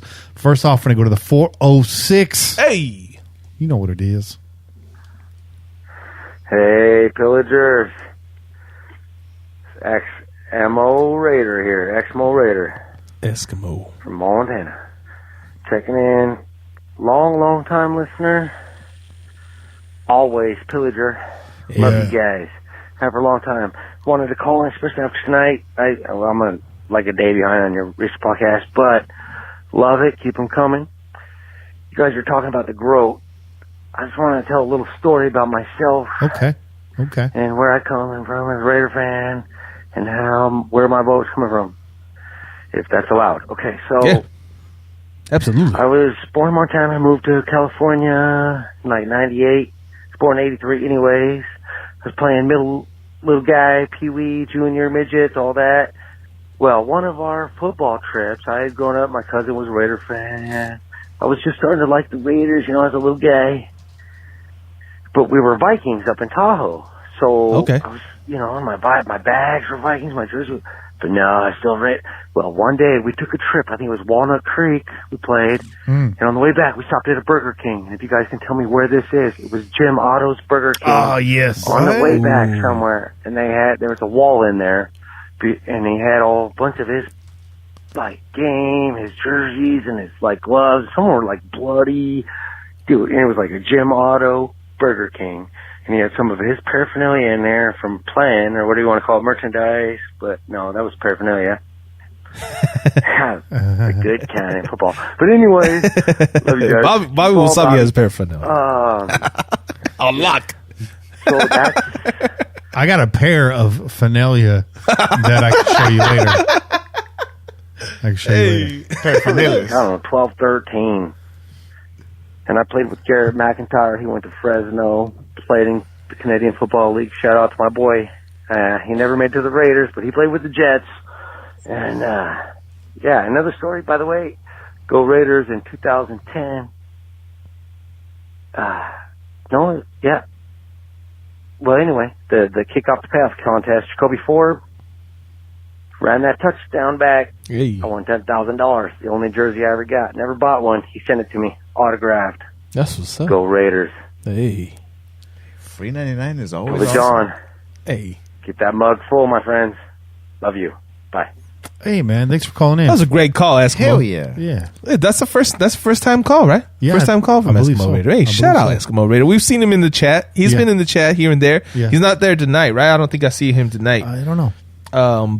Hey, man, He's that lurking. was a good call, man. It sounded like you were having some chill-outs too, and I'm all right with that. It's I'm all right with celebration. that. Yeah, it's a celebration, bro. Hell yeah. We gotta have a good time. Give Me it and to me, Bobby. baby. Give it to my baby. I'm Rick It's a- James. Gotta have That that. orange glow. We gotta around have you. that halo around us. Yeah, that orange That glow, that aura, bro. That's right. There. I could see his aura. And Jim Otto, he owns several Burger Kings in the Sacramento, Stockton area. I remember my dad telling me about that. He had been to one once. He said when you walked in, there's a big, door length post or photo of Jim Otto in the 3-point stance. I thought that was pretty cool. That's dope. I'm not That's I've been away from fast food for a minute, but I'd be down to visit that fucking Burger King. dog. Hell yeah. Yeah. Hell yeah, dude. It's closed down. A bunch of Burger Kings got shut down in the area, and I believe Jim Otto's franchises were victim to that. Damn. So time has passed. I'll break in there, dude. I don't give a fuck. Yeah, let's go. Let's Hell go yeah, stand on dude. the plot of land where it existed. That's right, dude. Yeah. Hey, I did that already in Santa Maria. dog. We'll buy Burger King burgers somewhere else and take them there, and we'll just stand there. We'll make our burgers there, And eat bro. the burger. Hey, it's just like when I went to Fuck Santa it. Maria, bro. Let's take the tailgate kit, set up the tailgate at the fucking plot of land where the Burger King used to stand. Ooh, there you go. I'll dress up like the king and start dancing. I'd love to see that. Oh, Let's move over to the 202. I'm looking at the transcript right now, and it starts off, "Hey, Kenny Rogers." that's love it That's already. a Google. I believe loves to fuck with us. I believe this is your boy JFB, who we haven't Hey. heard from in a while. But I want to let the listeners know that JFB called in very few times last year, but still pushed Pillaging Pete for the Nesty. JFB's calls are so strong Hey, that just, I think, 4 calls, he was pushing Pete for the Nesty. There was a conversation here. That was not a slam dunk pick, as much as it seemed like it. Not taking anything away from no. Pete, But JFB, if JFB called more, Pete, you'd have your work cut out for you. Just going to say that because they're both strong callers. I got to kick it with JFB a couple weeks ago as well.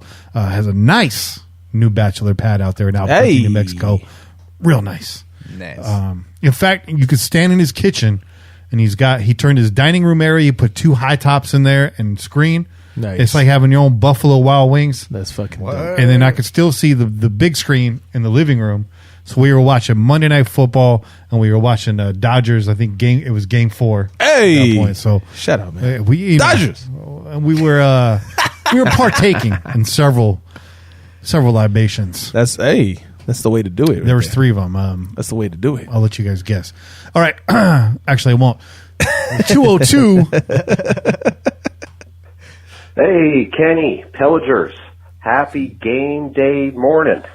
From Albuquerque, New Mexico, it's your buddy JFB. Pretty fucking excited. Can't sleep. And figured we'd call in here. We got quite the pivot point in our season here. So I will say that this call came in before the game. But sometimes these are interesting just to kind of hear how it plays out. There you go. Normally when you're a little bit better team, pivot point comes more after Thanksgiving. But here we are. Yeah. Quite the game for the tiebreakers. Playing the Browns, with them being in the Steelers division. There's an extra wild card this year. They're like 7 teams in.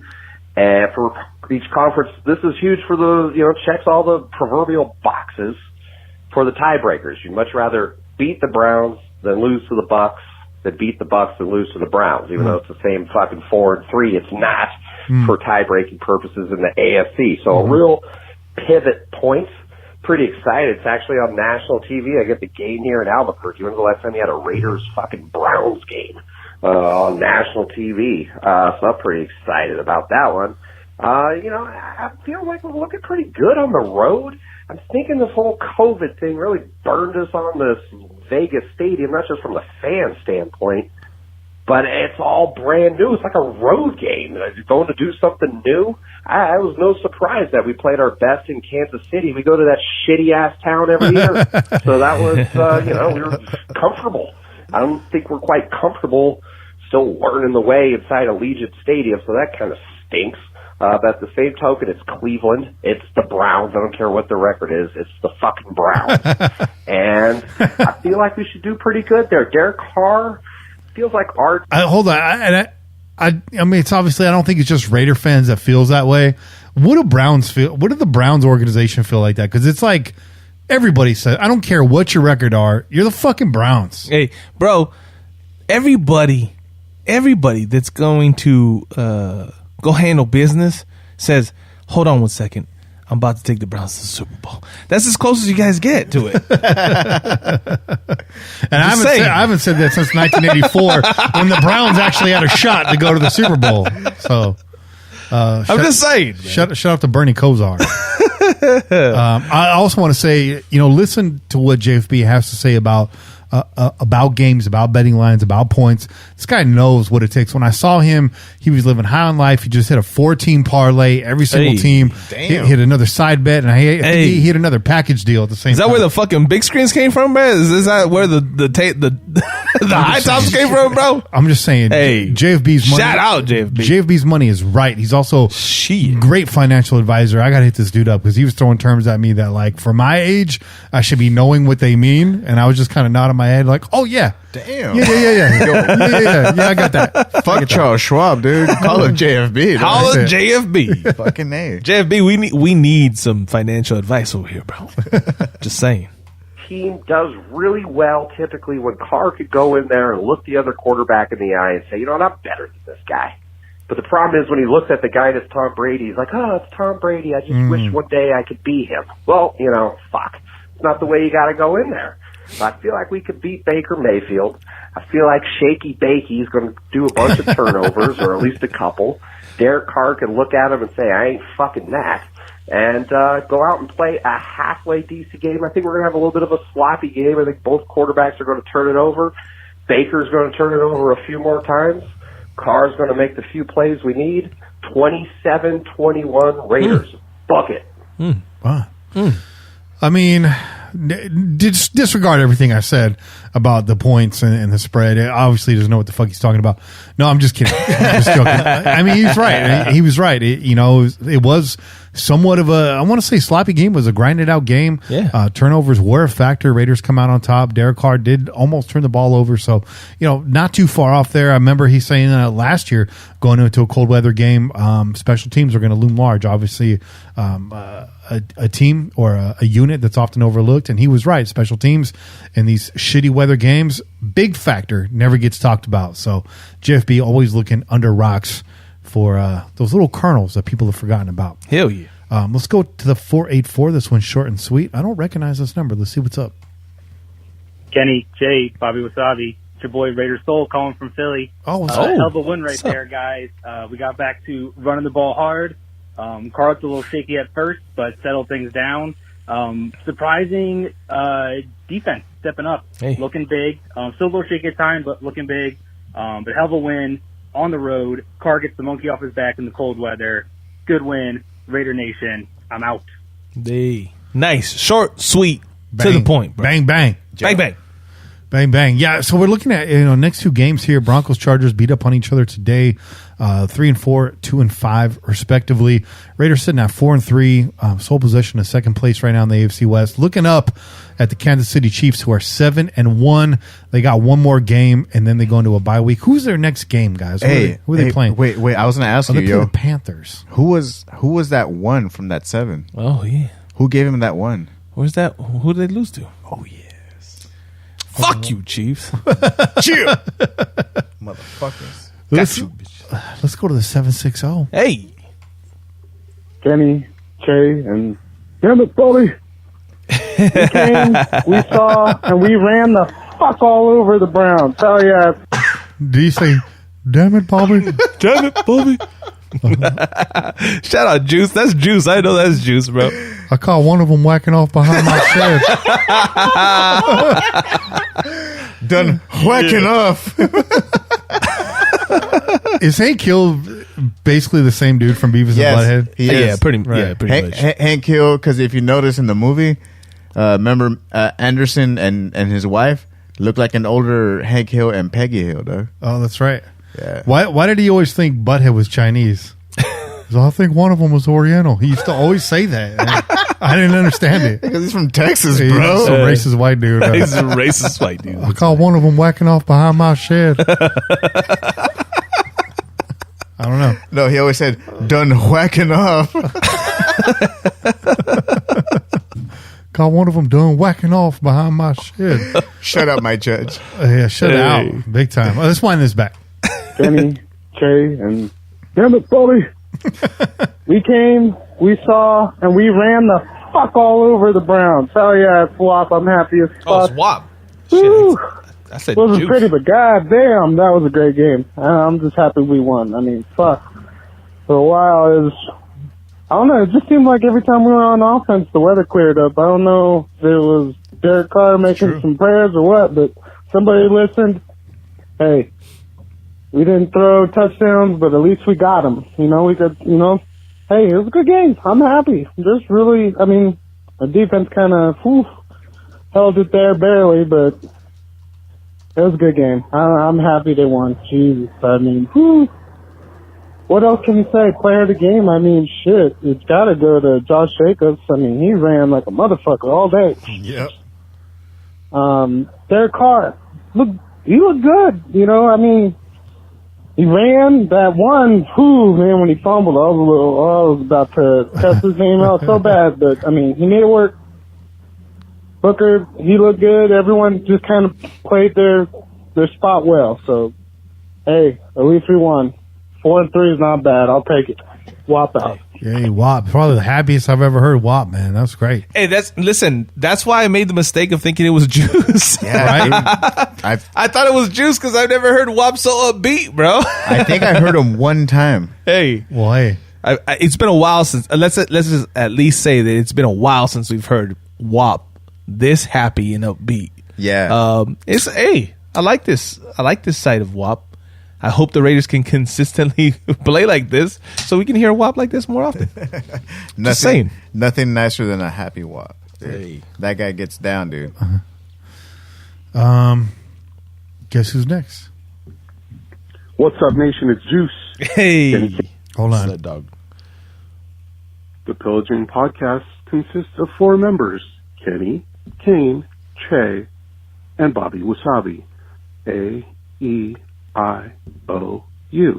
And sometimes Y. That's right. Gene, Che, and our boy Bobby Wasabi. What's going on, guys? We won today. Even though I was like grumpy and angry and stressed the whole time, we won. Sometimes you have to, win ugly, right? And this one looked real ugly to start. But, we found our rhythm. We found a rhythm. We were able to take control of the game. And eventually we broke him. In that second half, we eventually broke him. No Trent Brown. And that motherfucker should have just opted out. I'm done with this dude. He shouldn't even bother this year. Yes. See how we were feeling? This is prior to the news. Everyone hold on to your seats. This is how we were feeling. I wasn't lying to you, man. No incognito. That still sucks. Whatever. But, we were able to run it down their throat, especially in that second half. The 1,000 paper cuts you guys just talked about, It showed up today. And this was a team that was giving up about 95 yards a game, I think is what it popped up. And, we ran it down. And we broke them. I also want to say I think Booker deserves some more carries. That guy earned it today. He earned a few more touches for next week. Booker, he was able to do his thing today. And, I think it was Thursday or whatever, you guys had your pregame show, and you had your predictions going forward. So I was looking at it. And after today, we proved that we could play, 10 o'clock in the morning, no problem. Cold, we did it. Bad conditions, we grinded it out. So looking ahead at the schedule, can we go 7-2? Can we go 6-3? I think we can. I really do. It's going to be a wild ride. Right? It's going to be a wild ride, so look out. Let's roll with it. Right? Yeah. Anyway, Grote vote, real quick, before I get out of this. Grote vote. Al Davis is synonymous with the Raiders. You cannot think the Raiders without thinking Al. You can't think Al without the Raiders. Yeah. So, I don't know. To me, this is kind of a bummer the way it played out. Whoever, goes from there, I guess I'd vote for Ken Stabler, because he's kind of the poster boy for, all of our glory years. The early 80s, we had, some more glory, but still you always kind of thought of them and whatever. So, anyway, I still think Al Davis should have won the whole damn thing, but whatever. Anyway, guys, so let's do it. Looking forward to next week. Looking forward to the show tonight. Go Raiders. That's what's up. Great call, Juice. In right under the time marker, too. 2 minutes, 16 seconds. Right under the wire. Hey. Landed it. You know what? When I look back at this whole Grote bracket thing, I feel like we should have given Al Davis 6 buys. just dropped him into the final, bro. In the semifinals right there. Right. But I'm not mad, man. Jim Otto versus Ken Stabler. If we were to throw all personnel, or all front office people out, this is how it would have washed out. And this is greatest Raider. This was the greatest Raider, not the greatest Raider player, right? So we included everybody. And you know what, man? At the end of the day, like I said this the other day. Al Davis, in his later years, had us a little upset. There's some that took it a little more personally than others, and I think that has a lot to do with the voting. But the Raiders don't exist without Al Davis, man. And not only that, that's just facts, man. All the revolutionary things that Al Davis did, not just for the Raiders, not just for football, but for the not just for the NFL, but for football as a whole. The NFL wouldn't be what it is today if not for Al Davis. Facts. And those are fucking facts. That's not a lie, man. Wish you could have been here this year to see this. Yeah, man. That would have been beautiful. Really quick before we lose them. Shout out to Quinn the Graupel. Quinn the Graupel. Salud. He says, gotta go. Wishing the nation a really good Dia de los Muertos.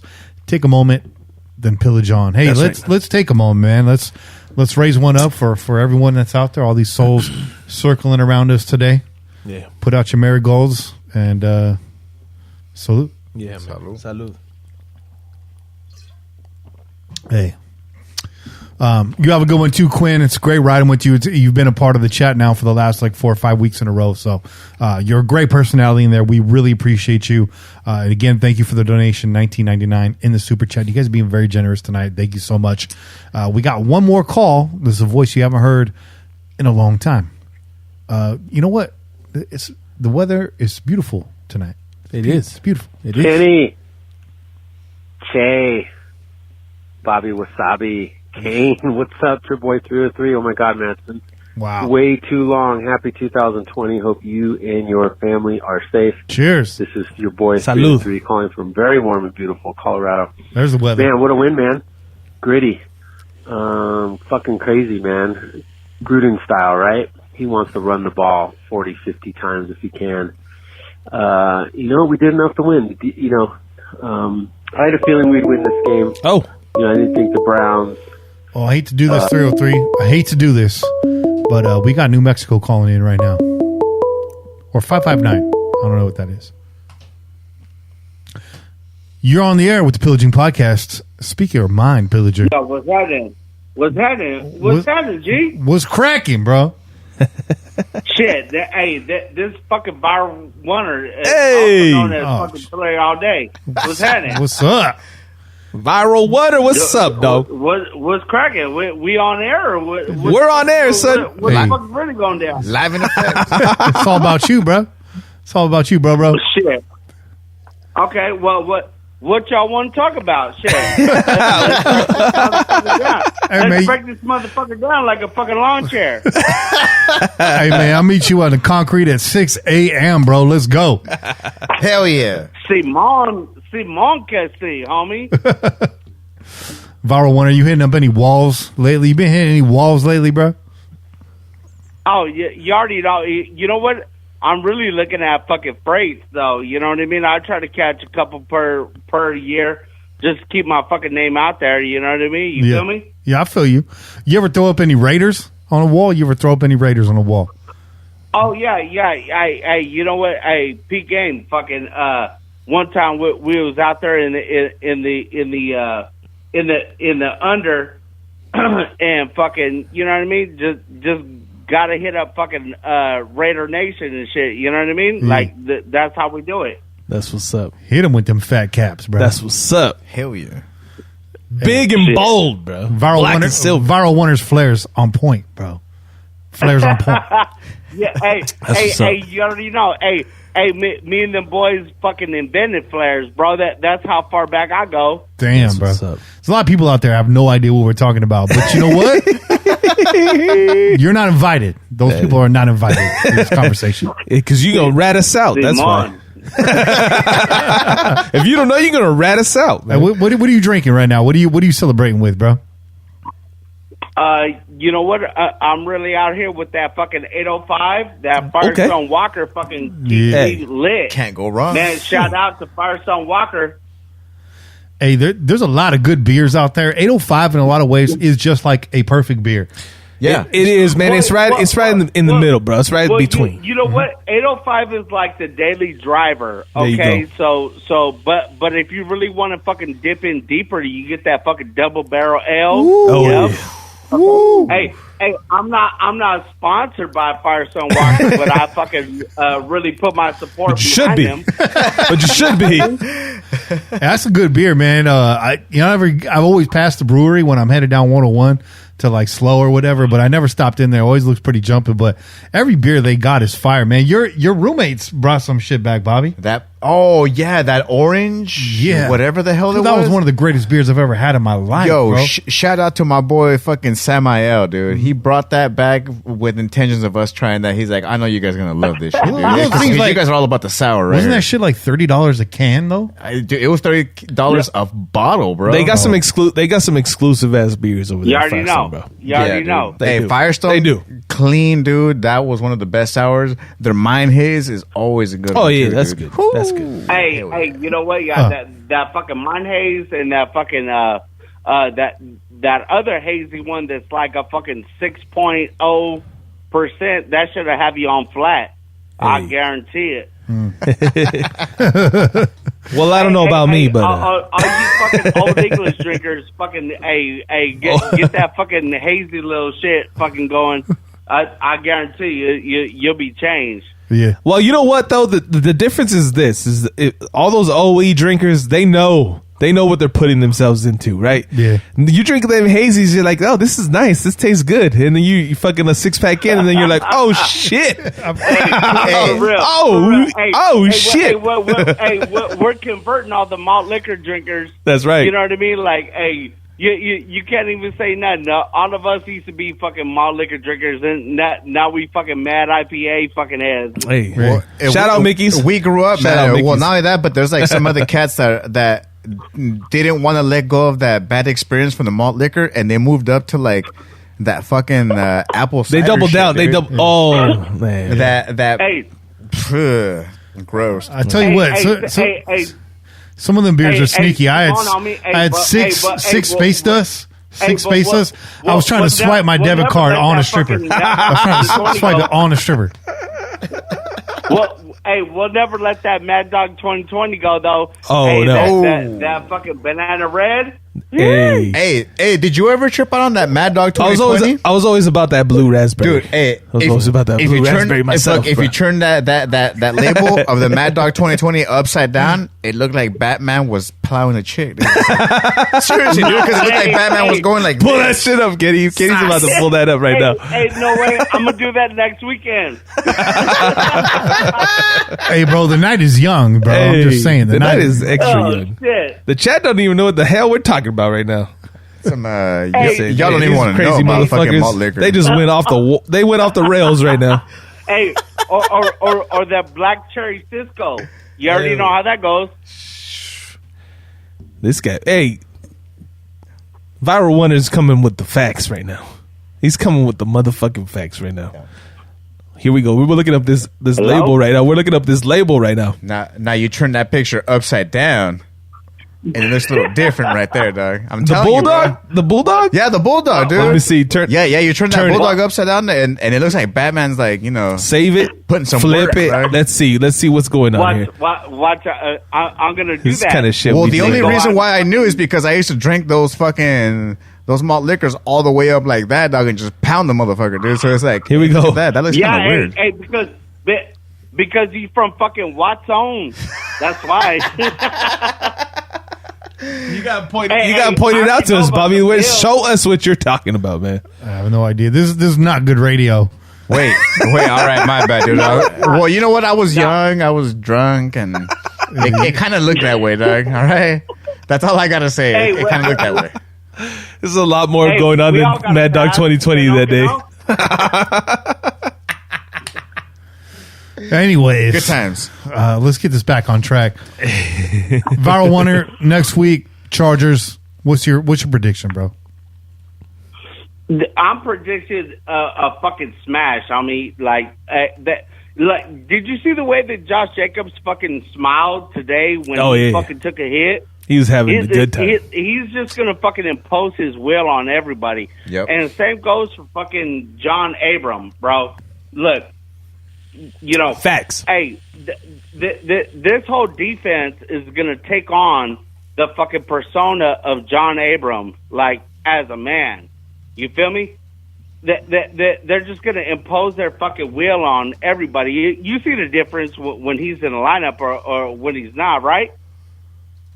Oh, yeah, no, absolutely we see the difference, man. We were just talking about the difference, man. It's night and day. Jonathan Abram turns this defense completely around. Can we agree on that? We all agree on that, right? Of course. It's night and day, man. Yeah, no, you know as well as I do. Any of you guys who played fucking high school football know it's all about fucking will, right? Hell yeah. The good teams, they got that shit going into the game that they know that they're going to impose their will. Yeah. And when John Abrams on the field, like, we already know that he's just going to impose that fucking will.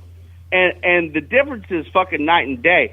And I just want to send a shout out to John Abram, like, as a man, for being a solid fucking dude, just standing on solid principles and just really fucking, putting his fucking, putting 10 toes down. You feel me? That's how we say it. Hell yeah. We feel that. I feel that, man. Yep. For sure. Hey, Warner, thanks for calling in, bro. Victory Monday tomorrow. Fly those colors proud. Don't take shit from nobody. Nobody. Especially not Niner fans. Hey, thanks for taking my call. I didn't think that y'all would. You know what I mean? Hey, y'all stay faded with me and shit. You know what I mean? Y'all want to smoke? Fucking come see me. Larry all day. Oh, I got that too, Larry. Holla, bro. Peace out, bro. Hey. You have a good one, son. Salud, brother. Shout out to the Valley, man. They do it big out there. Hey, 10 toes down. I like that, man. Put them 10 toes down. That used to be my nickname back in the day. Órale. Otra vez. You're on the Pillaging Podcast. What's cracking? Hello. Hello? Cello. Hello? Cello. Hey, what's up? It's Jalen from Colorado. What's up, Jalen? How's it going, brother? Going well. I was just calling in and fucked up my phone call, so I'm kind of glad I got a hold of you guys. It's all right, man. Hey, you're here with us now. Shoot. Fuck yeah, man. So I'm trying to turn up my phone here so I can hear Che here. One sec here. Oh, that's right, huh? Anyways, I was just calling in. I didn't get to watch much of the game. I'm always working during the damn game, so I'm always like trying to look up at the TV when I can. But you know, it was just a good fucking victory to see us pounded down the Browns' throat, man. You know, I was kind of worrying about Jacobs. You know, he hasn't been running as well lately as of late, past couple games, facing tough D and all that. But seeing him get pushed by Booker, man, like our run game, we're having like that 1-2 punch, and I'm liking it. Hey, man, it's a beautiful thing when you see Booker and Jacobs just shoving it down their fucking throats, bro. It's a beautiful thing. You know what I'd like to see? You know what I would like to see? I'd like to see more Devontae Booker in the third quarter. Give my man a break. Hey, let's give Booker like a couple series. Not a couple plays, couple series in the third quarter. I like that. You know what I mean? I was actually thinking that myself too, dude, because like you guys said, man, Booker has definitely proven himself to be a more than capable person to be able to trust. Not only that, man, but really the NFL season is a game of preservation, right? You look at all the teams that are sitting on the top, and they have a stud-ass running back, but they make sure to get other guys in there, right? Yeah, and as long as your offense is fucking dominating and you're able to do what you want to do, it doesn't matter who you plug in, right? It doesn't matter who you plug in. The next man up is going to fucking get you 6, 7 yards, 8 yards. And Devontae Booker has shown that. He's showcased that all season. Like whenever we bring him in, it's almost a given. He's going to make a play, right? Yeah. Even from week one. Absolutely, man. I just think like having him to save Jacobs for the fourth quarter when we're trying to have those 7-8 minute drives, 10-minute drives, that's the bread and butter. Fucking, is it just me or are people sleeping on Booker, dude? Bro, they're not giving him any respect. Week one, I told you guys this guy was going to be the spark. Yep. I said, look at the fire and the energy in this guy, always falling forward. I called it out week one, man, and facts. Not only saving Jacobs for the fourth quarter, but I'm thinking big picture, save him for the fourth quarter of the season because we saw what happened to all the youngsters on this team last year. Now Jacobs is a lot more stout, a lot more durable this year. He's in his second season, going on his seventh season. The dude's a straight up man. Yeah, but I mean, if you got command in a game like this, let's see some more Booker.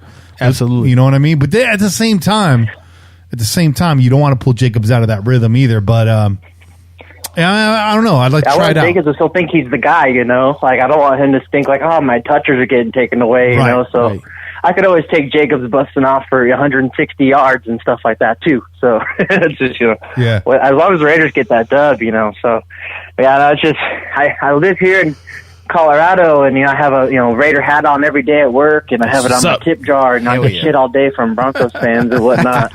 And but you hater ass motherfucker. They're extra quiet today, huh? They're extra quiet. Shit, dude. They don't say shit, and all they do is compliment the Raiders. They show up. Hey, the Raiders are looking good. It's funny, but if they're even in second place, man, they don't shut the fuck up, bro. And what's your response? What's your response? You goddamn right. You goddamn right. Damn straight. Damn fucking straight, man. But it's awesome, man. Even right now, though, they got that upset, but it was funny seeing them come in at halftime and they're all like, fuck, man, fucking Broncos. So I'm just done watching the fucking game. And I always tell them, I'm like, man, you guys are not Raiders fans, man. You guys aren't used to losing. You got to get used to that shit and then enjoy the fucking success. You guys are spoiled brats up here, bro. Yeah. And there's a bunch of babies, man. Yeah. And you know what? They haven't seen either. They haven't seen a lot of these miraculous comebacks. They haven't seen the grit of a Raiders team. That's why, as Raider fans, man, we're always in it to the end. That's why it hurts so bad when that clock hits 0, because as a Raider fan, you always feel like there's something. You never give up hope, bro. That last 3 seconds, like you never know. We might pull some bullshit off, you know. I mean, the Chiefs touchdown with Crabtree is the best Raider game example, I think. Kenny and I were in the house. We were in the house for that game. Shut out. Dude, I was at home crying like in the corner. I was so stressed out, bro. I'm not fucking around, dude. Talk to my boys. They'll confirm it, dude. I was crying, dude. I was so stressed. Kenny and I had some serious fucking man love at the end of that game, bro. Okay, me and G just hugging, just having mini heart the fuck out of each other, bro. Yeah, okay, some serious man love, bro. We were just loving each other. Yeah. Those are facts. Yeah. I haven't hugged so many strange men since one time I was locked up in the valley, Modesto County. Shout out Emdo. Somebody out there is like, Modesto ain't a county. I'm like, well, for one night it was. We made it a county. That's right. Jalen, how's the family doing? How you guys doing out there? Oh, we're all doing good. G-Paw's healthy. I know he hasn't called in as of late. I don't know why. I'll have to get on his ass about that. But, we're all well. We're all rooting for the Raiders. Got my daughter turning 3 here on Saturday. Oh, congratulations. And, I already got her. Hey, thank you, man. Thank Happy you. birthday to her. What's her name, man? What's her name? So, she's getting raised right, What's your little girl's name, man? Aldavisa. If you Aldavisa. Aldavisa. Aldavisa. It's Rayleigh. Hey, happy birthday, Riley. Yeah. Happy birthday. Shout out, man. Just the next generation. The next generation right there. That's right. You should play that for her, but just fast forward past that Modesto part. Like, yeah, we got to go through a lot of the other part of the show. Oh man, Jalen, man, thank you, fellas. Thank you for all your support. You and your family been a long time supporter of this show. We appreciate it very, very much, man. That's right. Yeah, fuck yeah, it's so good to talk to you guys in person. Glad I was able to finally do it. Yeah, appreciate you. Hey, give G-Paw a fist bump for us, and keep your chin up around those Broncos fans, man. Just keep have fun. Have fun. Win, lose, or die. Raider till I die, man. I don't give a shit. That's right. All right, Jalen, have a good evening. Enjoy Victory Monday. Hey, hell yeah. See you guys. All right, peace. Peace, brother. Hey. See ya. Hey, great call, man. Great call. See, you haven't called in yet. If you haven't called in yet and you're worried about it, hey, it's easy, bro. It's easy, man. Easy. Hey, we're your homies. As Kenny said, just get your licks in. And it makes it that much easier the next time. That's right. That's right. It ain't no thing. You're just calling up the homies. That's all. And we ain't no assholes over here, man. We just have a good time. Look at Bobby. He's on the show now. He's on the show now. Dude, I was over here fucking bringing pan dulce, bro. I was a pan dulce man for a minute. You're a fucking good pan dulce the intern, guy, dog. You brought the best pan dulce to the fucking tailgate, dog. Bobby went from being a nervous caller to eating mushrooms in my living room. Legal mushrooms. Yeah. Out here. Champagne's, bitches. Hey. Speaking of longtime supporters, let's get back to 303. Let's finish this call. Hey, there you go. All due respect. Let's bring it back a few seconds because I forgot where we were. Here we go. I had a feeling we'd win this game. I didn't think the Browns, even though they scored a bunch of points against Cincinnati last week, I thought that, we could make Mayfield hold the ball. I thought we could, do a lot better than we've done so far through 7 weeks or whatnot. But, man, let's give Derek Carr some fucking love. Gritty. You know what? Out of all the, all the wins Derek Carr has had, a lot of comeback wins, this might be one of the grittiest, right? I mean, yeah. Hey. Derek's been labeled can't win in the cold weather. Didn't have a great stat line, but how about those 45 rushing yards? Hey. Put the ball on the ground a couple times, but you know it didn't matter because we didn't lose it. We were efficient on third down. We were 2 for 2 on fourth down. And I think everyone knew, I think Raider Nation knew that if we were going to be considered at least a wild card playoff contender, we had to beat Cleveland because if you look at the standings, we didn't want to be 4 games behind them. Exactly. With the rest of the year. But it looks like, all the teams that are vying for the wild card, we get to play. We get to play Miami. We get to play Indy. Of course, we get to play the Chiefs again. But, man, our schedule looks good. I had us going 9-7. I think, next week's going to be tough against the Chargers, but I think 10-6 is definitely a possibility. So, with that, game ball goes to Josh Jacobs and that offensive line. Wow, man, it's good to see Double J. He's been running well, and the offensive line hasn't been blocking great. But for whatever reason, all came together today, and it looks like we get Incognito back, and then Trent Brown, Raider Nation. I think we were all on him this morning, but now we found out this dude almost fucking died today. So we get him back, we get Arnett back, we get Incognito back, Edwards back. We could literally be healthy next week and for our run. So anyways, your boy 303, and I am out. Strong call, 303. I mean, we haven't heard from you in a long time. You came back in, you made it count. A lot of great points there, and I'm glad you touched on the wild card thing, something we talked about for a while on Thursday night. JFB, when I was in his kitchen, he's like, why do you keep bringing up the AFC North? Now you guys know why. Go look at the standings. Go look at that wild card picture right now. Raiders, we're still on the outside looking in, but 303 makes a great point here right after week 8. Very much in control of our own destiny. From here on out, we have a lot of control over what we're going to do. We don't have to pray for this team to do this and that, and let's keep it that way. For a change, let's keep it that way. And even with the line that we've had, man, we've definitely showed that we can show up, that we can make a difference, man. And it's funny because I didn't realize it, but all of these cats are coming back healthy. Yeah. And it should definitely make for that much more better employee morale, as I like to say, man. Right. Because if we're all down, if we're all pulling our weight, then hell yeah, I'm gonna go that much harder for y'all, dude. So to see everyone else being healthy, being back up on the line, being able to scrimmage again, dude, I like it, man. I love it. Looking back now, I mean, kind of halfway through the season, looking back, you really, really want to get that Patriots game back. I mean, you really want that one back. That Bills game, we shot ourselves in the foot in that game. Yep. 2 games we could have back. And the Ravens are looking at us. The Browns are looking at us. The Bengals are looking at us going, how do we jump ahead of the Raiders? So those 2 games loom really large, especially that Patriots game, man. They're 2-5. Well, seeing the way they've been flopping, bro, dog, that's definitely something that we should have been able to handle. Yeah, absolutely. So great call 303 again. Very informative, very dense. And I'm glad to know that the weather is fine out there, doing well. You should find out where Jalen works. Stop by, have a beer. I'm assuming he's a bartender or something like that. He said tip jar, people coming in, drinking, whatever, watching the game. Go have a drink. And, 2 Raider fans in the building, in Bronco country. You got to love that. That's a beautiful thing. It's a beautiful thing. That's a beautiful thing. Watts Raider, shout out. Just joined the chat. Hey, shout out. Make sure you subscribe to Watts Raider. Make sure you like and subscribe to us as well.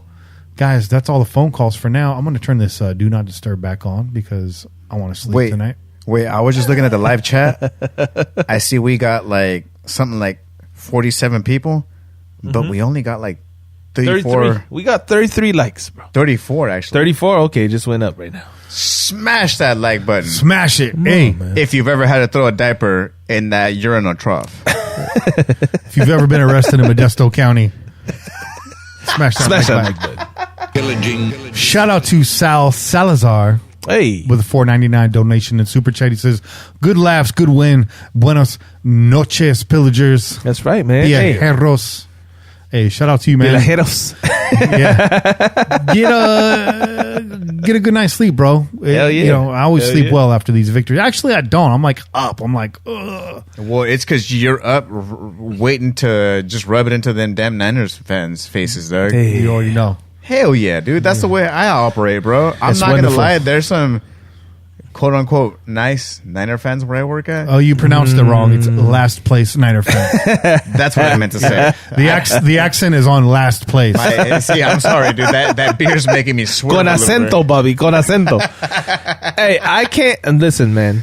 It's always a wonderful thing when you have like a big team meeting for your company, for your agency, and all the Niner fans are really quiet. Really quiet. They're like, just don't notice me. I like to sit. I like to sit next to them. Don't notice me. Oh, don't notice me. And right now we're all about that Zoom, so I'll make sure I announce myself. Hey. It's like, hey, shout out Raiders. How about that win, bro? Che Pilachero. Hey, how about them Raiders? How about them Niners? I didn't think so. Yeah. Didn't think so. Silencio. Yeah, man. They had a good time at our expense last season, so it's very sweet when you get to celebrate in their face. That's it. In your face. In the face. Real quick before we get up out of here, I want to give a special shout out to one Miss Patrina Sadfeld, who sent in a donation via PayPal, $25 donation, but she also attached a message. She said, weekly listener, I wish you guys could do a longer show or a daily show, but I know you have lives.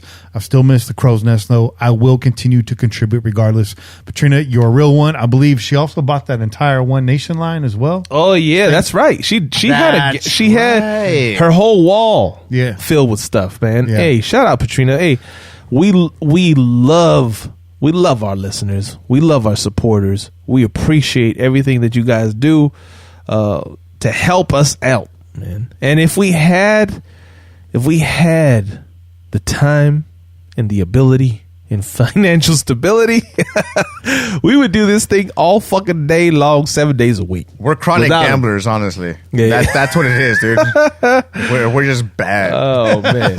Hey, we're just bad. We're bad gamblers. We're bad gamblers, dude. Penny slots. Fuck, you have no idea how many pennies I've lost, bro. Oh man. But shout out to everyone that's been contributing to the show. Thank you so much. We got a rum contribution as well over the week. Hey, and we're just stockpiling right now. We're just stockpiling that rum money. We got some big things here. It's going to pay off. Be patient. It's going to take some time, but I keep teasing it. It's going to happen. It is. We're building towards it. I want to tell you, we are very close right now. We are. Hell of a show. But we wouldn't be that close without y'all. Let's make that clear. We wouldn't be that close without y'all. Yeah. Facts. Yeah. We wouldn't even be here without y'all. So we appreciate that. Again, hell of a show this week, guys. Great show. Great show to everyone in the chat. All the callers. You guys made it a real one. And the Raiders, man. You guys make it a good show. Hey. Every time you win. Every time you win, we have a great show. Yeah. So let's keep the great shows coming. That's right. 4-3. Let's turn that 4 into a 5 next week. Hey. We got the Chargers. Hey, Chargers do Charger things, and the Raiders going to Raider on. But that's it for this week's show. Tune in every week wherever podcasts are found. Until next week, keep the win in your sails and the rum in your mug and pillage on, Raider Nation. This has been a production of the Crow's Nest Podcast Network. I'm Kenny Stapler, and every Niner fan can suck my... Peace out, Raider Nation. Raiders. Like a freight train coming, you're blowing the town.